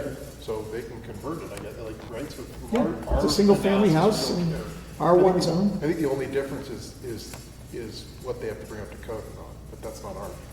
Yeah, it's building part. And to that point, moreover, that it's coming to a single-family residence now, which is compliant with the zoning that's in place. To the extent that a 20,000 square foot, 3-bedroom structure wanted to be used in a different way, other than a single-family residence, for instance, event spacing or things of that nature, would those require special permits to come before us at a future time? Let's say, the closest example would be, say, the DCA house on Middlesex Road, which is a very large residence-looking structure that they got a special permit to use it for special events, weddings, whatever. The request here is fix it up to be a single-family residence, so it complies. If they were to turn it into something else, it would come back. It would have to come back to the commission. But now, like, for example, the guy that owns the existing house there, which I think it's Hans Mendes, owns a house across the street from here, he just had like a car show there. Did you see that? There was a Lamborghini car show there? I'm not familiar. Did you see that? I was aware of it. I was away, but I was there. I went by it. Yeah. I don't know if it was a marketing event to help sell the house. That could very well be. Maybe get a I mean, Lamborghini those to buy the type house. of things happen at, high-end luxury houses where they'll use that as an event space, an event to get more prospective buyers into that luxury home in an effort to try to sell it. So that to me isn't too crazy. That's not an event? Yeah, I get that. She's like, well, I do those events, so no. She wants to do it. I get that. Okay. I don't want to come before you for special permits to do all those things. Okay, so at the end of the day, we went through the cut and fill analysis, we know what they're putting in, we know what they're taking out. None of us inspected the property, so I don't know how you're gonna get around that in the resolution. It says the resolution, last sentence always says we're all familiar with the property. Well, they did show, if I recall, they described it at the hearing. Right, but none And they've shown of us stepped on the property, none of us stepped There's foot no on the property. requirement to step foot on the property. I'm familiar. I'm sure you've all driven by it. Which is what it says, yeah. No, what it says. I mean, it's a very, You went on the property? You didn't get shot? it's a very visible location in town, needless to say. Okay. So any questions relative to what the application was about? Site plan I think it's removal? absolutely beautiful what he's planning on doing. Okay. The only thing, when they're doing the cut and fill, should we restrict the hours of the trucks the way we've done it with all the other properties on Long Neck? Where we've generally said, whatever, 8, 9 in the morning I don't think there's going to till be 5. that many, I don't think there was that much. I don't think there's going to be that many, like there have been down the way. Yeah, some of the other houses on Yeah, Lone Point. they were pulling 120. I thought this one had around 50 or so. No, I think you're comparing this to Tokeneke. No. The one all the way to the end of Long Neck is gonna Oh, have, okay. the one Wilder showed us, that's gonna have trucks going for months on end. Okay. But this one here is also in the sensitive area right at that intersection. Just one thing to think about. For every other project, we've been doing the hours. Just look what we did at the other hours on the stuff that's on Long Neck Point, Peartree Point, if it's significant, and see if we need to put them in. You can put it in there, but right now you can restrict the hours from 7 a.m. to 9 p.m. But if we want to shrink it after it's drafted, Okay. we can shrink it. It's not a far distance on Long Neck Point. I don't think so either. Yeah. Okay, anything else? That's it. All right, great. So that one drafted up a positive resolution.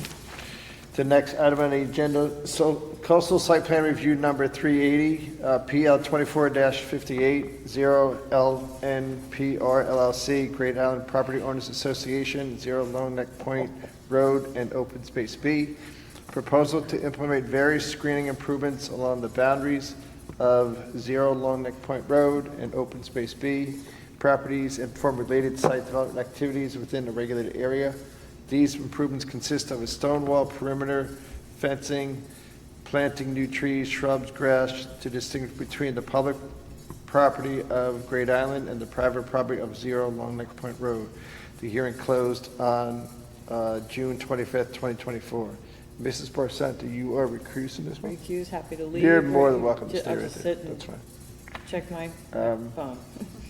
The only thing I want to make sure we get, and I forget the answer from the applicant, was those curb cuts Right. that were supposed to be on, which is called, I think it's called lot 23A, is that what it's called? I think you would ask that the curb cuts be shown on the plan, because their intention was to include them now, or when the town does the work. You may recall West Stout came in with the landscape plans. They talked about the trees along, I'll call it the town driveway, the town access way, and a decorative stone wall, if you will, and some fences. But yes, we did talk, I did watch the video and saw that we talked about the need to show the curb cuts on the plan, and that their desire was to have them installed. I think you would recommend it. Why don't you have it installed now, so you don't have to break up your stone wall later on? But weren't they going to submit another site plan with those curb cuts? I think that, Did you get that yet? well, I think they're waiting to see how the commission shakes out, and then certainly if that's a condition of approval, they'll have to do it before they start the work. Okay, because we wanted, because they're, part of the requirement for 23A is they were requiring us to say we're having curb cuts, and we moved them left, right, and center. But now on their landscaping plan, they miraculously disappeared. Curb cuts need to be shown. Okay? Okay. That was the big thing that I remember, and everything else seemed, it was kind of. That's the only thing that matters. Was that, you okay, Jane? Okay, you're cool? Same. George, anything you remember? Yeah, I recall I got kind of two different answers on whether there's going to be a lot of screening along the access way, because I was happy to hear Yeah, I about the remember that. trees, but then they also said, but then they're going to be shrubs. But I wouldn't stop it for them. They were like 4 feet trees, but they were 7 feet in the air, so it was, you could, you Yes. talk about looking at vistas and. Yes, but then they're going to add shrubs that'll block any view. So while you're going to have a tree trunk that would have made a view, the shrubbery will stop that view. But I wouldn't stop the process. Okay. So just make sure we know what the site, if they're going to submit another site plan when they do the landscape plan. Because I think the applicant, somebody said you're going to look to the left and see beautiful views across the field. But the trees that George is talking about is going to block those beautiful views. Or the shrubs at the bottom of those trees. Right, yeah, something like that. Okay, so draft up a positive resolution for that. That's the end of that item. And then approval of minutes, I mean, we can look at those. They were kind of long. I would punt it to the next time. It's almost 10 o'clock. Punt it? Punt, okay. Chair's report, the only thing I wanted to say is I think, and I'm 90% sure that the Avalon Darien project is under contract for sale. It's being purchased by another person. It's under contract already. Yeah. I know it's something we talked about at one point in time, it's going on the market for sale. I'm 90% sure it's under contract. And those deed restrictions are up? The deed restrictions for the 830G units, Yes. those I think expire, if my recollection, it's either 7 or 10 years. So they're, Left. they're expired. No, they don't expire for 7 Oh, or I 10 thought they years. were No. coming upon, 40-year restriction. No, okay, because we approved that I in, think it's 7 or 10 more years, something like that. 7 or 10 more years, okay. Ways to go. Thank you. yeah. Director's report, anything from Jeremy? Nothing new. Nothing? We found out Genovese's client that they were putting in the temporary parking lot for last week. We made it on Bloomberg, didn't they? McKinsey, yeah, hit Bloomberg the next day. Yeah, Oh, really? Yeah. yeah, we all assumed that was the case. And also, I was texting with one of the partners, I was like, I you was put assuming this that in was- here, and she's like, I can't say or deny that. I was like, there it is. And then there was also an article in some newspaper that David Genovese, that project got $165 million financing. Yeah, I saw that. Yeah. From Barings, yeah. So it sounds like they're going good. Next upcoming meeting is July 30th. We have no meeting in August. Yeah, we're gonna have. We're not, well, you're gonna have a meeting in August, but you're not gonna get 6 people sitting there, I can tell you We're, that. we're working on getting enough items resolved on the 30th to avoid a meeting in August. We're gonna work very hard, Fred and I, to get 7 or 8 resolutions done. You might get it. Would you be amenable to a Zoom from A Nantucket? Zoom, maybe. Zoom. You might be able to get a Zoom from Nantucket and. I'm also out the last Narragansett. 2 weeks of August. So a Zoom, if it's gonna be in those weeks, it'll be a Zoom for me too, just as an FYI. He's shaking his head. We'd like to. All right, upcoming meeting on 30th, anything special? 30th, we have 3 or 4, what are called minor public hearings, and that's it. Okay. A lot of decisions. Any other thing to add?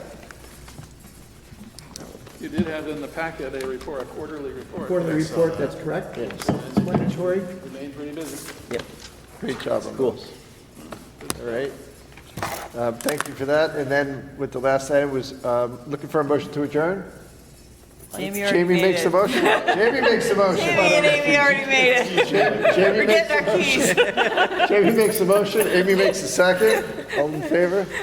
All right. Hearing's closed. Thank you very much.